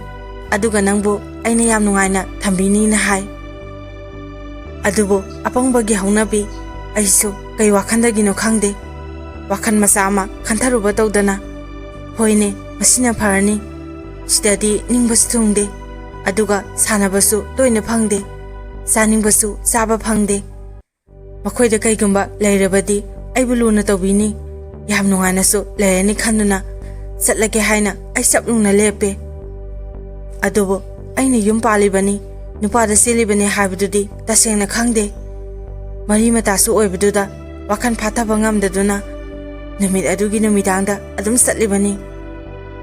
ꯑꯗꯨꯒ ꯑꯩꯈꯣꯏ ꯑꯅꯤꯅ ꯂꯥꯛꯄ ꯂꯝꯕꯤꯗꯨꯗ ꯆꯠꯈ꯭ꯔꯦ ꯈꯪꯕꯗꯒꯤ ꯄꯨꯄꯨ ꯍꯣꯏ ꯀꯀꯥ ꯍꯣꯏꯅ ꯇꯥꯟꯅꯔꯛꯑꯝꯃꯤ. ꯑꯗꯨꯕꯨ ꯑꯩꯈꯣꯏꯗꯤ ꯂꯝꯕꯤ ꯑꯃꯗ ꯑꯗꯨꯝ ꯆꯠꯂꯦ. ꯃꯌꯨꯝ ꯌꯧꯔꯒ ꯃꯃꯥꯅ ꯑꯩꯉꯣꯟꯗ ꯑꯁꯨꯝꯅ ꯍꯥꯏꯔꯛꯑꯝꯃꯤ. ꯏꯕꯨꯡꯉꯣ, ꯅꯪꯅ ꯑꯉꯥꯡ ꯑꯁꯦ ꯀꯩꯗꯧꯕꯩ ꯄꯨꯔꯛꯏꯅꯣ? ꯑꯁꯨꯛ ꯄꯤꯛꯂꯤꯕꯤ ꯃꯥꯅ ꯀꯩ ꯈꯪꯗꯣꯏꯅꯣ? ꯅꯪꯅ ꯇꯧꯔꯛꯂꯤꯁꯦ ꯍꯧꯖꯤꯛ ꯌꯥꯝ ꯊꯨꯅ ꯑꯉꯥꯡꯁꯦ ꯊꯤꯟꯕꯤꯔꯨꯆꯣ ꯍꯥꯏꯗꯨꯅ ꯃꯆꯥꯅꯨꯄꯥꯗꯨꯗ ꯍꯥꯏꯔꯝꯃꯤ. ꯑꯗꯨꯒ ꯃꯥꯒꯤ ꯃꯃꯥꯅꯁꯨ ꯑꯩꯉꯣꯟꯗ ꯑꯣꯟꯁꯤꯜꯂꯒ ꯑꯁꯨꯝꯅ ꯍꯥꯏꯔꯛꯑꯝꯃꯤ. ꯅꯪꯕꯨ ꯀꯃꯥꯏꯅ ꯂꯥꯛꯏꯅꯣ? ꯍꯧꯖꯤꯛꯄꯨ ꯅꯪꯅ ꯇꯧꯗꯣꯏꯁꯦ ꯀꯩꯅꯣ? ꯑꯁꯨꯛ ꯑꯉꯥꯡ ꯑꯣꯏꯔꯤꯕ ꯅꯪꯅ ꯃꯇꯧ ꯀꯔꯝꯅ ꯌꯨꯝ ꯄꯥꯟꯗꯣꯏꯅꯣ? ꯂꯥꯛꯑꯣ ꯅꯌꯨꯝꯗ ꯊꯤꯟꯕꯤꯒꯦ, ꯂꯥꯛꯑꯣ ꯍꯥꯏꯔꯝꯃꯤ. ꯃꯗꯨꯗ ꯑꯩꯅ ꯏꯃꯥ ꯑꯩ ꯆꯠꯄ ꯉꯝꯂꯔꯣꯏ. ꯀꯀꯥꯅ ꯑꯩꯕꯨ ꯍꯥꯠꯈ꯭ꯔꯅꯤ. ꯍꯧꯖꯤꯛꯁꯨ ꯀꯀꯥ ꯍꯣꯏ ꯄꯨꯄꯨ ꯍꯣꯏꯅ ꯇꯥꯟꯅꯍꯧꯕꯅꯤ. ꯃꯥꯅꯁꯨ ꯃꯣꯏꯗ ꯂꯩꯔꯗꯤ ꯃꯥꯔꯕꯣꯜ ꯁꯥꯟꯅꯕ ꯐꯪꯉꯅꯤ, ꯂꯨꯅꯁꯨ ꯇꯧꯕꯤꯅꯤ ꯍꯥꯏꯔꯒ ꯄꯨꯔꯛꯏꯅꯤ. ꯑꯩ ꯌꯨꯝ ꯄꯥꯟꯈꯤꯔꯣꯏꯌꯦꯅ ꯍꯥꯏꯔꯝꯃꯤ. ꯈꯪꯗꯕꯅꯤꯅ ꯑꯗꯨꯝ ꯏꯆꯝ ꯆꯝꯅ ꯍꯥꯏꯕꯅꯤ. ꯃꯌꯥꯝꯅ ꯇꯥꯕ ꯃꯇꯝꯗꯗꯤ ꯐꯥꯒꯤ ꯑꯣꯏꯅ ꯈꯜꯂꯝꯕ ꯌꯥꯏ. ꯑꯗꯨꯕꯨ ꯃꯃꯥꯗꯨꯅ ꯍꯥꯏꯔꯛꯑꯝꯃꯤ. ꯑꯣ ꯀꯃꯥꯏ ꯇꯧꯅꯤ ꯍꯥꯏꯔꯒ ꯃꯥꯟꯅꯔꯨꯕꯗ ꯀꯥꯟꯅꯔꯔꯣꯏ ꯈꯟꯗꯨꯅ ꯑꯩꯉꯣꯟꯗ ꯑꯁꯨꯝꯅ ꯍꯪꯂꯛꯈꯤ. ꯑꯗꯨꯗꯤ ꯅꯪ ꯑꯩꯈꯣꯏꯅ ꯍꯥꯏꯕ ꯈꯨꯗꯤꯡ ꯏꯟꯕ ꯉꯝꯒꯗ꯭ꯔꯥ? ꯑꯩꯈꯣꯏꯅ ꯍꯥꯏꯕ ꯈꯨꯗꯤꯡ ꯌꯥꯒꯗ꯭ꯔꯥ? ꯅꯪ ꯑꯃꯨꯛ ꯍꯟꯅ ꯅꯌꯨꯝꯗ ꯊꯤꯟꯕꯤꯌꯨ ꯍꯥꯏꯔꯔꯣꯏꯗ꯭ꯔꯥ? ꯄꯨꯝꯅꯃꯛ ꯑꯩꯈꯣꯏꯅ ꯇꯧꯕꯈꯩꯗꯣꯌꯥꯕ ꯉꯝꯗꯣꯏ ꯑꯣꯏꯔꯗꯤ ꯑꯩꯈꯣꯏꯗ ꯂꯩꯕ ꯌꯥꯒꯅꯤ. ꯑꯗꯨ ꯅꯠꯇ꯭ꯔꯗꯤ ꯍꯧꯖꯤꯛꯃꯛ ꯅꯪꯕꯨ ꯊꯤꯟꯕꯤꯒꯅꯤ ꯍꯥꯏꯗꯨꯅ ꯑꯩꯉꯣꯟꯗ ꯍꯪꯂꯝꯃꯤ. ꯃꯥꯅ ꯍꯥꯏꯔꯤꯕꯗꯣ ꯑꯩꯁꯨ ꯉꯥꯏꯍꯥꯛꯇꯤ ꯈꯟꯖꯥꯟꯅꯔꯝꯃꯤ. ꯑꯗꯨꯕꯨ ꯑꯄꯪꯕ ꯋꯥꯈꯜꯅꯤꯅ ꯁꯠ ꯈꯨꯝꯗꯣꯛꯈꯤ. ꯀꯀꯥꯅ ꯐꯨꯗꯣꯏ ꯁꯔꯨꯛ ꯃꯈꯣꯏꯅ ꯍꯥꯏꯕꯗꯣ ꯌꯥꯔꯒꯦ ꯈꯟꯈꯤ. ꯑꯗꯨꯒ ꯑꯩꯅ ꯍꯣꯏ ꯌꯥꯔꯒꯦ ꯏꯃꯥ ꯍꯥꯏꯅ ꯍꯥꯏꯔꯝꯃꯤ. ꯃꯃꯥꯗꯨꯅꯁꯨ ꯍꯣꯏ ꯍꯣꯏ ꯐꯔꯦ ꯐꯔꯦ ꯑꯗꯨ ꯑꯣꯏꯔꯗꯤ ꯂꯩꯔꯣ ꯍꯥꯏꯔꯝꯃꯤ. ꯅꯪꯕꯨ ꯆꯥꯛꯇꯤ ꯆꯥꯔꯕꯣ? ꯑꯩꯅ ꯆꯥꯔꯛꯏ ꯏꯃꯥ ꯍꯥꯏꯔꯒ ꯑꯩ ꯇꯨꯝꯅꯤꯡꯉꯦ, ꯀꯥꯏꯗ ꯇꯨꯝꯗꯣꯏꯅꯣ ꯍꯥꯏꯔꯝꯃꯤ. ꯑꯗꯨꯗ ꯃꯃꯥꯗꯨꯅ ꯑꯩꯒ ꯇꯨꯝꯃꯁꯤ ꯂꯥꯛꯑꯣ ꯍꯥꯏꯗꯨꯅ ꯑꯩꯕꯨ ꯄꯨꯁꯤꯟꯕꯤꯔꯝꯃꯤ. ꯑꯩꯁꯨ ꯑꯗꯨꯝ ꯆꯪꯂꯒ ꯇꯨꯝꯊꯔꯝꯃꯤ. ꯃꯊꯪꯒꯤ ꯅꯨꯃꯤꯠꯇ ꯅꯨꯄꯥꯁꯤꯒꯤ ꯃꯄꯥꯅ ꯇꯟ ꯂꯩꯗꯨꯅ ꯄꯨꯔꯛꯑꯒ ꯑꯩꯕꯨ ꯄꯤꯖꯔꯝꯃꯤ. ꯑꯩꯁꯨ ꯑꯗꯨꯝ ꯆꯥꯏ. ꯐꯠꯇꯕ ꯋꯥꯈꯜ ꯑꯃꯠꯇ ꯈꯜꯂꯨꯗꯕꯒꯤ ꯆꯥꯕꯅꯤ. ꯑꯗꯨꯕꯨ ꯃꯈꯣꯏꯗꯤ ꯄꯣꯠꯁꯦꯝ ꯇꯧꯕ ꯑꯣꯏꯔꯝꯃꯤ. ꯃꯈꯣꯏꯅ ꯍꯥꯏꯔꯤꯈꯩ ꯌꯥꯅꯕ ꯍꯥꯏꯅ ꯌꯨꯝꯗꯁꯨ ꯄꯥꯎ ꯍꯟꯕꯁꯨ ꯆꯠꯂꯝꯗꯦ. ꯑꯩꯗꯤ ꯈꯪꯗꯕꯅꯤꯅ ꯑꯗꯨꯝ ꯂꯩꯔꯤꯕꯅꯤ. ꯌꯨꯝꯗꯒꯤ ꯀꯀꯥꯅ ꯐꯣꯟ ꯇꯧꯔꯛꯑꯦ. ꯅꯨꯄꯥꯁꯤꯒ ꯀꯀꯥꯒ ꯅꯝꯕꯔ ꯈꯪꯅꯕꯒꯤ ꯃꯉꯣꯟꯗ ꯇꯧꯔꯛꯑꯦ. ꯑꯗꯨꯗ ꯀꯀꯥꯅ ꯀꯩꯅꯣ ꯍꯧꯖꯤꯛꯐꯥꯎ ꯀꯩꯝ ꯍꯥꯏꯔꯛꯇ꯭ꯔꯤꯕꯁꯦ? ꯀꯩ ꯈꯜꯂꯤꯅꯣ ꯅꯣꯏꯒꯤꯁꯦ? ꯍꯥꯏꯕꯗꯨꯗ ꯃꯥꯅ ꯈꯨꯝꯂꯝꯃꯤ. ꯃꯇꯝꯗꯨꯗ ꯑꯩꯗꯤ ꯏꯃꯨꯡꯒꯤ ꯊꯕꯛ ꯏꯪꯈꯥꯡ ꯇꯧꯗꯨꯅ ꯂꯩ. ꯆꯥꯛ ꯊꯣꯡꯕ, ꯏꯃꯨꯡ ꯋꯥꯏꯁꯤꯠ ꯁꯦꯡꯕ ꯇꯧꯗꯨꯅ ꯂꯩꯔꯝꯃꯤ. ꯃꯗꯨꯗ ꯃꯈꯣꯏꯅ ꯉꯥꯡꯅ ꯁꯛꯅꯕꯗꯣ ꯑꯩꯅ ꯇꯥꯏ. ꯑꯗꯨꯕꯨ ꯑꯩ ꯀꯩꯝ ꯈꯟꯖꯤꯜꯂꯨꯗꯦ. ꯃꯃꯥꯗꯨꯅ ꯏꯅꯥꯛꯇ ꯆꯪꯁꯤꯟꯗꯨꯅ ꯑꯁꯨꯝꯅ ꯍꯥꯏꯔꯛꯑꯝꯃꯤ. ꯏꯕꯦꯝꯃ, ꯅꯈꯣꯏꯒꯤ ꯀꯀꯥꯗꯨꯅ ꯀꯩꯅꯣ ꯌꯥꯝ ꯍꯥꯏꯔꯛꯑꯝꯃꯤ. ꯑꯗꯣ ꯅꯪꯅ ꯈꯔ ꯍꯥꯏꯈꯣ. ꯑꯩ ꯄꯨꯟꯁꯤꯒꯤ ꯅꯈꯣꯏꯗ ꯂꯥꯛꯑꯔꯣꯏ. ꯅꯈꯣꯏꯅ ꯄꯥꯝꯂꯤꯕ ꯄꯣꯠꯁꯛ ꯈꯨꯗꯤꯡꯃꯛ ꯑꯃꯠꯇ ꯐꯪꯂꯔꯣꯏ. ꯑꯩ ꯃꯅꯤꯄꯨꯔꯗ ꯂꯩꯇꯦ. ꯕ꯭ꯂꯨ ꯍꯤꯜ ꯇꯣꯡꯂꯒ ꯆꯠꯂꯦ. ꯅꯈꯣꯏꯁꯨ ꯑꯩꯕꯨ ꯁꯤꯈ꯭ꯔꯦ ꯈꯜꯂꯣ. ꯑꯩꯁꯨ ꯅꯈꯣꯏꯕꯨ ꯁꯤꯈ꯭ꯔꯦ ꯈꯜꯂꯒꯦ ꯑꯁꯨꯝꯅ ꯍꯥꯏꯈꯣ ꯍꯥꯏꯗꯨꯅ ꯑꯩꯉꯣꯟꯗ ꯃꯃꯥꯁꯤꯅ ꯊꯧꯖꯤꯜꯂꯝꯃꯤ. ꯑꯗꯨꯕꯨ ꯑꯩꯁꯨ ꯋꯥꯍꯩꯁꯤꯡꯗꯨꯃꯛ ꯍꯥꯏꯔꯝꯃꯤ. ꯑꯗꯨꯗ ꯁꯥꯎꯗꯨꯅ ꯑꯉꯥꯡꯅꯤ ꯈꯟꯗꯈꯩ ꯑꯩꯕꯨ ꯏꯟꯊꯣꯛꯄꯤꯔꯝꯃꯤ. ꯄꯨꯟꯁꯤꯒꯤ ꯆꯪꯍꯜꯂꯣꯏ ꯍꯥꯏꯅ ꯑꯗꯨꯃꯛ ꯂꯦꯞꯈ꯭ꯔꯦ. ꯃꯈꯥ ꯇꯥꯅꯁꯨ ꯄꯥꯎ ꯐꯥꯎꯅꯈꯤꯗ꯭ꯔꯦ. ꯑꯩꯁꯨ ꯃꯈꯣꯏꯅ ꯍꯥꯏꯕ ꯈꯨꯗꯤꯡꯃꯛ ꯑꯗꯨꯝ ꯌꯥꯗꯨꯅ ꯂꯩ. ꯑꯗꯨꯕꯨ ꯃꯇꯝ ꯈꯔꯗꯤ ꯑꯩꯕꯨ ꯌꯥꯝ ꯅꯨꯡꯉꯥꯏꯅ ꯍꯔꯥꯎꯅ ꯊꯝꯕꯤꯔꯝꯃꯤ. ꯃꯃꯥꯗꯨꯒꯁꯨ ꯑꯗꯨꯝ ꯇꯨꯝꯃꯤ. ꯑꯉꯥꯡ ꯑꯣꯏꯕꯅꯤꯅ ꯁꯣꯏꯈꯤꯗ꯭ꯔꯥ ꯗꯁꯥ ꯇꯥꯈꯤꯗ꯭ꯔꯥ ꯈꯟꯕꯒꯤ ꯑꯗꯨꯕꯨ ꯃꯇꯝ ꯑꯗꯣ ꯑꯩꯅ ꯆꯍꯤ 18 13 ꯆꯪꯉꯛꯄ ꯃꯇꯝꯅꯤ 2014ꯒꯤ ꯖꯨꯂꯥꯏ ꯊꯥ ꯑꯩꯅ ꯃꯈꯣꯏꯗ ꯆꯠꯄꯗꯣ ꯑꯗꯨꯝ ꯇꯧꯅ ꯃꯇꯝ ꯈꯔ ꯊꯥ ꯈꯔꯗꯤ ꯌꯥꯝ ꯅꯨꯡꯉꯥꯏꯅ ꯆꯥꯅꯤꯡꯕ ꯆꯥ ꯁꯦꯠꯅꯤꯡꯕ ꯁꯦꯠ ꯇꯧꯅ ꯂꯩꯔꯝꯃꯤ ꯑꯗꯨꯕꯨ ꯀꯌꯥꯝꯕꯨ ꯀꯨꯏꯅ ꯑꯩꯕꯨ ꯑꯁꯨꯝꯅ ꯊꯝꯕꯤꯒꯅꯤ ꯑꯉꯥꯡ ꯑꯣꯏꯕꯒꯤ ꯄꯪꯊꯔꯨꯕ ꯊꯃꯣꯏꯁꯦ ꯅꯣꯡꯃ ꯅꯣꯡꯃꯒꯤ ꯃꯈꯣꯏꯒꯤ ꯃꯑꯣꯡ ꯃꯇꯧꯅ ꯑꯩꯕꯨ ꯂꯧꯁꯤꯡ ꯑꯣꯏꯍꯟꯕꯤꯈꯤ ꯑꯗꯨꯝꯅ ꯆꯍꯤ ꯑꯃꯃꯨꯛꯇꯤ ꯍꯔꯥꯎꯅ ꯊꯝꯕꯤꯔꯝꯃꯤ ꯃꯈꯣꯏꯒꯤ ꯃꯃꯥ ꯑꯩꯒꯤꯅ ꯏꯅꯦꯝꯄꯣꯛꯁꯦ ꯀꯩꯊꯦꯜꯗ ꯃꯅꯥ ꯃꯁꯤꯡ ꯌꯣꯟꯕ ꯆꯠꯂꯦ ꯑꯗꯨꯕꯨ ꯅꯣꯡ ꯐꯥꯗꯣꯛ ꯂꯦꯞꯄ ꯃꯇꯝꯗ ꯂꯩꯀꯥꯏꯒꯤ ꯃꯧꯁꯤꯡ ꯑꯃꯗꯤ ꯑꯍꯟꯁꯤꯡ ꯀꯧꯁꯤꯟꯗꯨꯅ ꯑꯩꯕꯨ ꯏꯀꯥꯏꯕ ꯍꯦꯛꯇ ꯄꯤꯕꯤ ꯌꯦꯡꯉꯨꯁꯦ ꯃꯧ ꯑꯃꯅꯤ ꯍꯥꯏꯔꯒ ꯏꯃꯨꯡ ꯋꯥꯏꯁꯤ ꯁꯦꯡꯕ ꯑꯁꯤꯐꯥꯎ ꯍꯩꯇꯦ ꯁꯤ ꯌꯦꯡꯉꯣ ꯃꯌꯥꯝ ꯅꯈꯣꯏꯒꯤ ꯅꯆꯥ ꯅꯃꯧꯁꯤꯡꯗꯣ ꯁꯨꯃꯥꯏ ꯇꯧꯕ꯭ꯔꯥ ꯃꯧ ꯅꯈꯣꯏꯗꯤ ꯀꯃꯥꯏ ꯇꯧꯒꯦ ꯈꯤꯇ ꯇꯥꯛꯄꯤꯔꯝꯃꯨ ꯑꯁꯤꯒꯤ ꯂꯝꯆꯥꯁꯤꯗ ꯍꯥꯏꯗꯨꯅ ꯃꯈꯣꯏꯅ ꯑꯩꯕꯨ ꯁꯤꯖꯤꯟꯅꯕ ꯌꯥꯔꯅꯤ ꯃꯇꯥꯒꯨꯝ ꯑꯩꯕꯨ ꯑꯗꯨꯝꯅ ꯇꯠꯇꯅ ꯃꯤꯃꯥꯡꯗ ꯏꯀꯥꯏꯕ ꯍꯦꯛꯇ ꯄꯤ ꯑꯗꯨꯒ ꯃꯤꯑꯣꯏ ꯁꯨꯔꯛꯂꯕ ꯇꯨꯡꯗ ꯑꯩꯒꯤ ꯅꯨꯄꯥꯗꯨꯒ ꯐꯃꯨꯡ ꯄꯨꯜꯂꯦ ꯑꯅꯧꯕ ꯄꯨꯟꯁꯤ ꯈꯣꯡꯊꯥꯡ ꯑꯃꯗ ꯆꯠꯃꯤꯟꯅꯔꯦ ꯏꯀꯨꯏ ꯀꯨꯏꯗꯅ ꯑꯩ ꯊꯥ ꯂꯦꯞꯄꯦ ꯅꯨꯡꯁꯤꯔꯕ ꯏꯆꯥꯅꯨꯄꯥ ꯑꯃ ꯐꯪꯖꯩ ꯑꯗꯨꯕꯨ ꯏꯆꯥꯅꯨꯄꯥꯁꯦ ꯂꯩꯔꯕ ꯃꯇꯝꯗꯗꯤ ꯑꯩꯒꯤ ꯅꯨꯄꯥꯁꯦ ꯑꯍꯦꯟꯕ ꯄꯥꯝꯂꯛꯑꯦ ꯐꯣꯟꯗ ꯅꯨꯄꯤ ꯀꯣꯏꯕ ꯍꯧꯔꯛꯑꯦ ꯑꯩꯗꯤ ꯄꯪꯖꯕꯅꯤꯅ ꯃꯗꯨ ꯄꯨꯝꯅꯃꯛꯇꯣ ꯈꯪꯖꯔꯝꯗꯦ ꯀꯣꯟꯅ ꯊꯪꯗꯗꯤ ꯅꯨꯄꯤꯗꯨꯅ ꯀꯣꯜ ꯇꯧꯁꯤꯜꯂꯛꯄ ꯃꯇꯝꯗ ꯑꯩꯅ ꯄꯥꯏꯈꯠꯂꯒ ꯈꯪꯂꯨꯔꯦ ꯑꯩꯅ ꯀꯣꯜꯗꯣ ꯄꯥꯏꯈꯠꯂꯒ ꯀꯅꯥ ꯑꯣꯏꯔꯕꯅꯣ ꯍꯪꯂꯨꯕ ꯃꯇꯝꯗ ꯅꯨꯄꯤꯁꯤꯅ ꯗꯥ ꯂꯩꯕ꯭ꯔꯣ ꯍꯪꯉꯛꯑꯦ ꯑꯩꯅ ꯗꯥꯆꯧꯕꯗꯤ ꯂꯩꯇꯦ ꯍꯥꯏꯈꯤ ꯑꯗꯨꯕꯨ ꯃꯥꯅ ꯅꯨꯄꯤꯗꯨꯗꯗꯤ ꯃꯍꯥꯛꯁꯦ ꯅꯨꯄꯤ ꯊꯤꯗ꯭ꯔꯤ ꯂꯩꯇꯦ ꯍꯥꯏꯕ ꯖꯥꯠꯅꯤ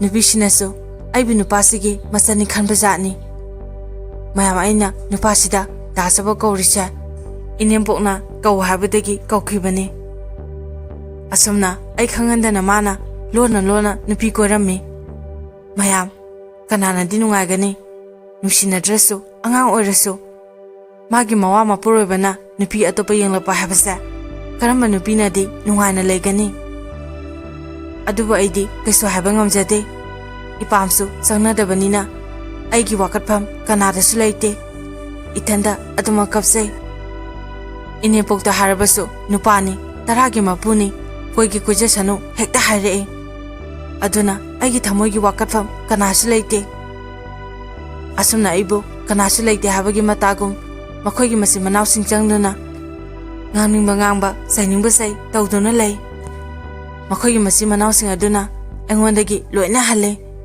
ꯃꯆꯟꯅꯨꯄꯤ ꯑꯗꯨꯗꯒꯤꯗꯤ ꯑꯩꯅ ꯈꯔ ꯍꯜꯂꯦ ꯃꯆꯟꯅꯨꯄꯤ ꯑꯃꯗꯤ ꯃꯤ ꯑꯣꯠꯄꯁꯦ ꯌꯥꯝ ꯍꯩ ꯑꯗꯨꯒ ꯏꯆꯟꯅꯨꯄꯤ ꯑꯃꯅ ꯑꯩꯕꯨ ꯂꯨꯅꯁꯨ ꯈꯟꯕꯤ ꯑꯩꯅ ꯍꯥꯏꯔꯤꯈꯩꯁꯨ ꯌꯥꯏ ꯑꯩꯒꯤ ꯏꯇꯦꯡꯁꯨ ꯌꯥꯝꯅ ꯇꯧꯕꯤ ꯃꯃꯥ ꯍꯣꯏꯅ ꯑꯩꯕꯨ ꯂꯣꯟꯅ ꯆꯩꯔꯕꯁꯨ ꯏꯆꯟꯅꯨꯄꯤ ꯑꯁꯤꯅ ꯑꯩꯒꯤꯗꯃꯛꯇ ꯋꯥ ꯍꯥꯏꯕꯤ ꯏꯅꯝꯃꯅ ꯀꯩ ꯂꯥꯟꯈ꯭ꯔꯒꯦ ꯅꯈꯣꯏꯅ ꯑꯁꯨꯛ ꯌꯥꯝꯅ ꯐꯠꯇ꯭ꯔꯤꯕꯁꯦ ꯃꯥꯒꯤꯗꯃꯛꯇ ꯀꯅꯥ ꯂꯩꯇꯦꯅ ꯇꯧꯔꯤꯔꯥ ꯍꯥꯏꯅꯐꯥꯎ ꯍꯪꯂꯝꯃꯤ ꯃꯇꯝ ꯑꯗꯨꯗ ꯃꯥꯕꯨ ꯑꯉꯥꯎꯕꯤꯅꯤ ꯅꯪꯅ ꯀꯩ ꯈꯟꯒꯦ ꯆꯠꯂꯣ ꯑꯁ꯭ꯋꯥꯏꯗ ꯍꯥꯏꯗꯨꯅ ꯆꯩꯕꯤꯔꯝꯃꯤ ꯑꯩꯁꯨ ꯏꯄꯥ ꯃꯥꯏꯀꯩꯗꯕꯨ ꯌꯦꯡꯗꯨꯅ ꯌꯥꯝ ꯀꯞꯂꯝꯃꯤ ꯇꯥꯏꯅꯐꯝ ꯈꯪꯗ꯭ꯔꯕ ꯊꯃꯣꯏꯁꯤꯅ ꯈꯣꯏꯁꯥꯎꯅꯔꯕ ꯃꯇꯝꯗꯨꯗ ꯏꯆꯥ ꯑꯄꯤꯛꯄꯁꯤꯗ ꯑꯗꯨꯝ ꯇꯥꯏꯅꯕꯤ ꯐꯨꯕꯤ ꯏꯆꯥꯗꯨꯗ ꯐꯨꯆꯩ ꯍꯥꯏꯗꯨꯅꯁꯨ ꯃꯅꯥꯎꯄꯥꯗꯨꯅ ꯑꯩꯕꯨ ꯑꯃꯨꯛ ꯐꯨꯕꯤ ꯆꯩꯕꯤ ꯑꯗꯨꯕꯨ ꯑꯩꯒꯤ ꯅꯨꯄꯥꯗꯤ ꯅꯨꯄꯤ ꯑꯇꯣꯞꯄ ꯌꯦꯡꯅꯤꯡꯉꯩ ꯑꯩꯅ ꯀꯞꯄ ꯋꯥꯕꯗꯣ ꯀꯔꯤꯝ ꯈꯪꯂꯝꯗꯦ ꯑꯩꯒ ꯁꯥꯎꯅꯗꯨꯅ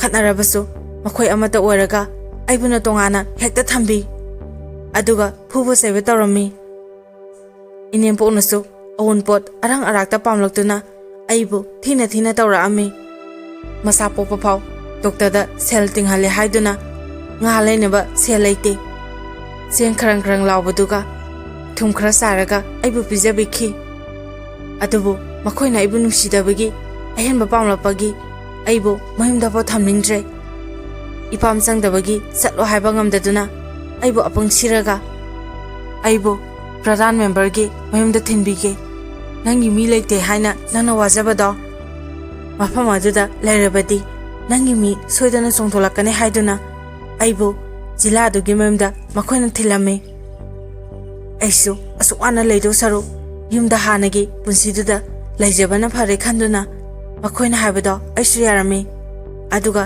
ꯆꯠꯂꯦ꯫ ꯑꯩꯕꯨ ꯃꯈꯣꯏꯅ ꯖꯤꯂꯥꯗꯨꯒꯤ ꯃꯌꯨꯝꯗ ꯄꯨꯏ꯫ ꯑꯗꯨꯒ ꯑꯃꯨꯛ ꯌꯨꯝꯒꯤ ꯑꯍꯟꯁꯤꯡ ꯇꯥꯗ꯭ꯔꯤꯉꯩ ꯅꯨꯃꯤꯗꯥꯡ ꯃꯈꯣꯏꯅ ꯈꯨꯗꯛꯇ ꯅꯨꯃꯤꯠ ꯑꯗꯨꯃꯛꯇꯗ ꯑꯩꯕꯨ ꯂꯧꯕ ꯂꯥꯛꯈꯤ꯫ ꯍꯨꯏꯒꯤ ꯇꯥꯏꯞꯇꯅꯦ, ꯑꯃꯨꯛꯁꯨ ꯇꯥꯟꯊꯣꯛꯄꯤꯕ ꯑꯗꯨꯒ ꯑꯃꯨꯛꯁꯨ ꯀꯧꯁꯤꯟꯕ꯫ ꯑꯁꯨꯝꯅ ꯑꯩꯕꯨ ꯑꯄꯪ ꯂꯧꯁꯤꯡ ꯇꯥꯛꯄꯤꯈꯤ, ꯐꯠꯇ ꯂꯧꯁꯤꯡꯁꯨ ꯑꯣꯏꯍꯟꯕꯤꯈꯤ꯫ ꯃꯁꯤꯒꯤ ꯃꯇꯨꯡ ꯑꯩ ꯑꯃꯨꯛꯁꯨ ꯄ꯭ꯔꯦꯒꯅꯦꯟ ꯑꯃꯨꯛꯁꯨ ꯑꯣꯏ꯫ ꯑꯅꯤꯔꯛ ꯁꯨꯕ ꯑꯣꯏꯅ ꯏꯆꯥꯅꯨꯄꯥ ꯑꯇꯣꯝꯕꯁꯦ ꯑꯃꯨꯛ ꯐꯪꯖꯈꯤ꯫ ꯃꯗꯨꯒꯤ ꯃꯇꯨꯡ ꯃꯃꯥ ꯍꯣꯏꯅ ꯌꯥꯗ꯭ꯔꯁꯨ ꯑꯩꯒꯤ ꯅꯨꯄꯥꯗꯨꯅ ꯒ꯭ꯌꯥꯟ ꯈꯖꯤꯛ ꯂꯥꯛꯇꯨꯅ ꯑꯩꯕు ꯅꯨꯡꯁꯤꯕ ꯍꯧꯔꯛꯏ꯫ ꯑꯁꯨꯝꯅ ꯃꯇꯝ ꯈꯔꯗꯤ ꯅꯨꯡꯁꯤꯅꯅ ꯑꯃꯨꯛ ꯂꯩꯔꯝꯃꯤ꯫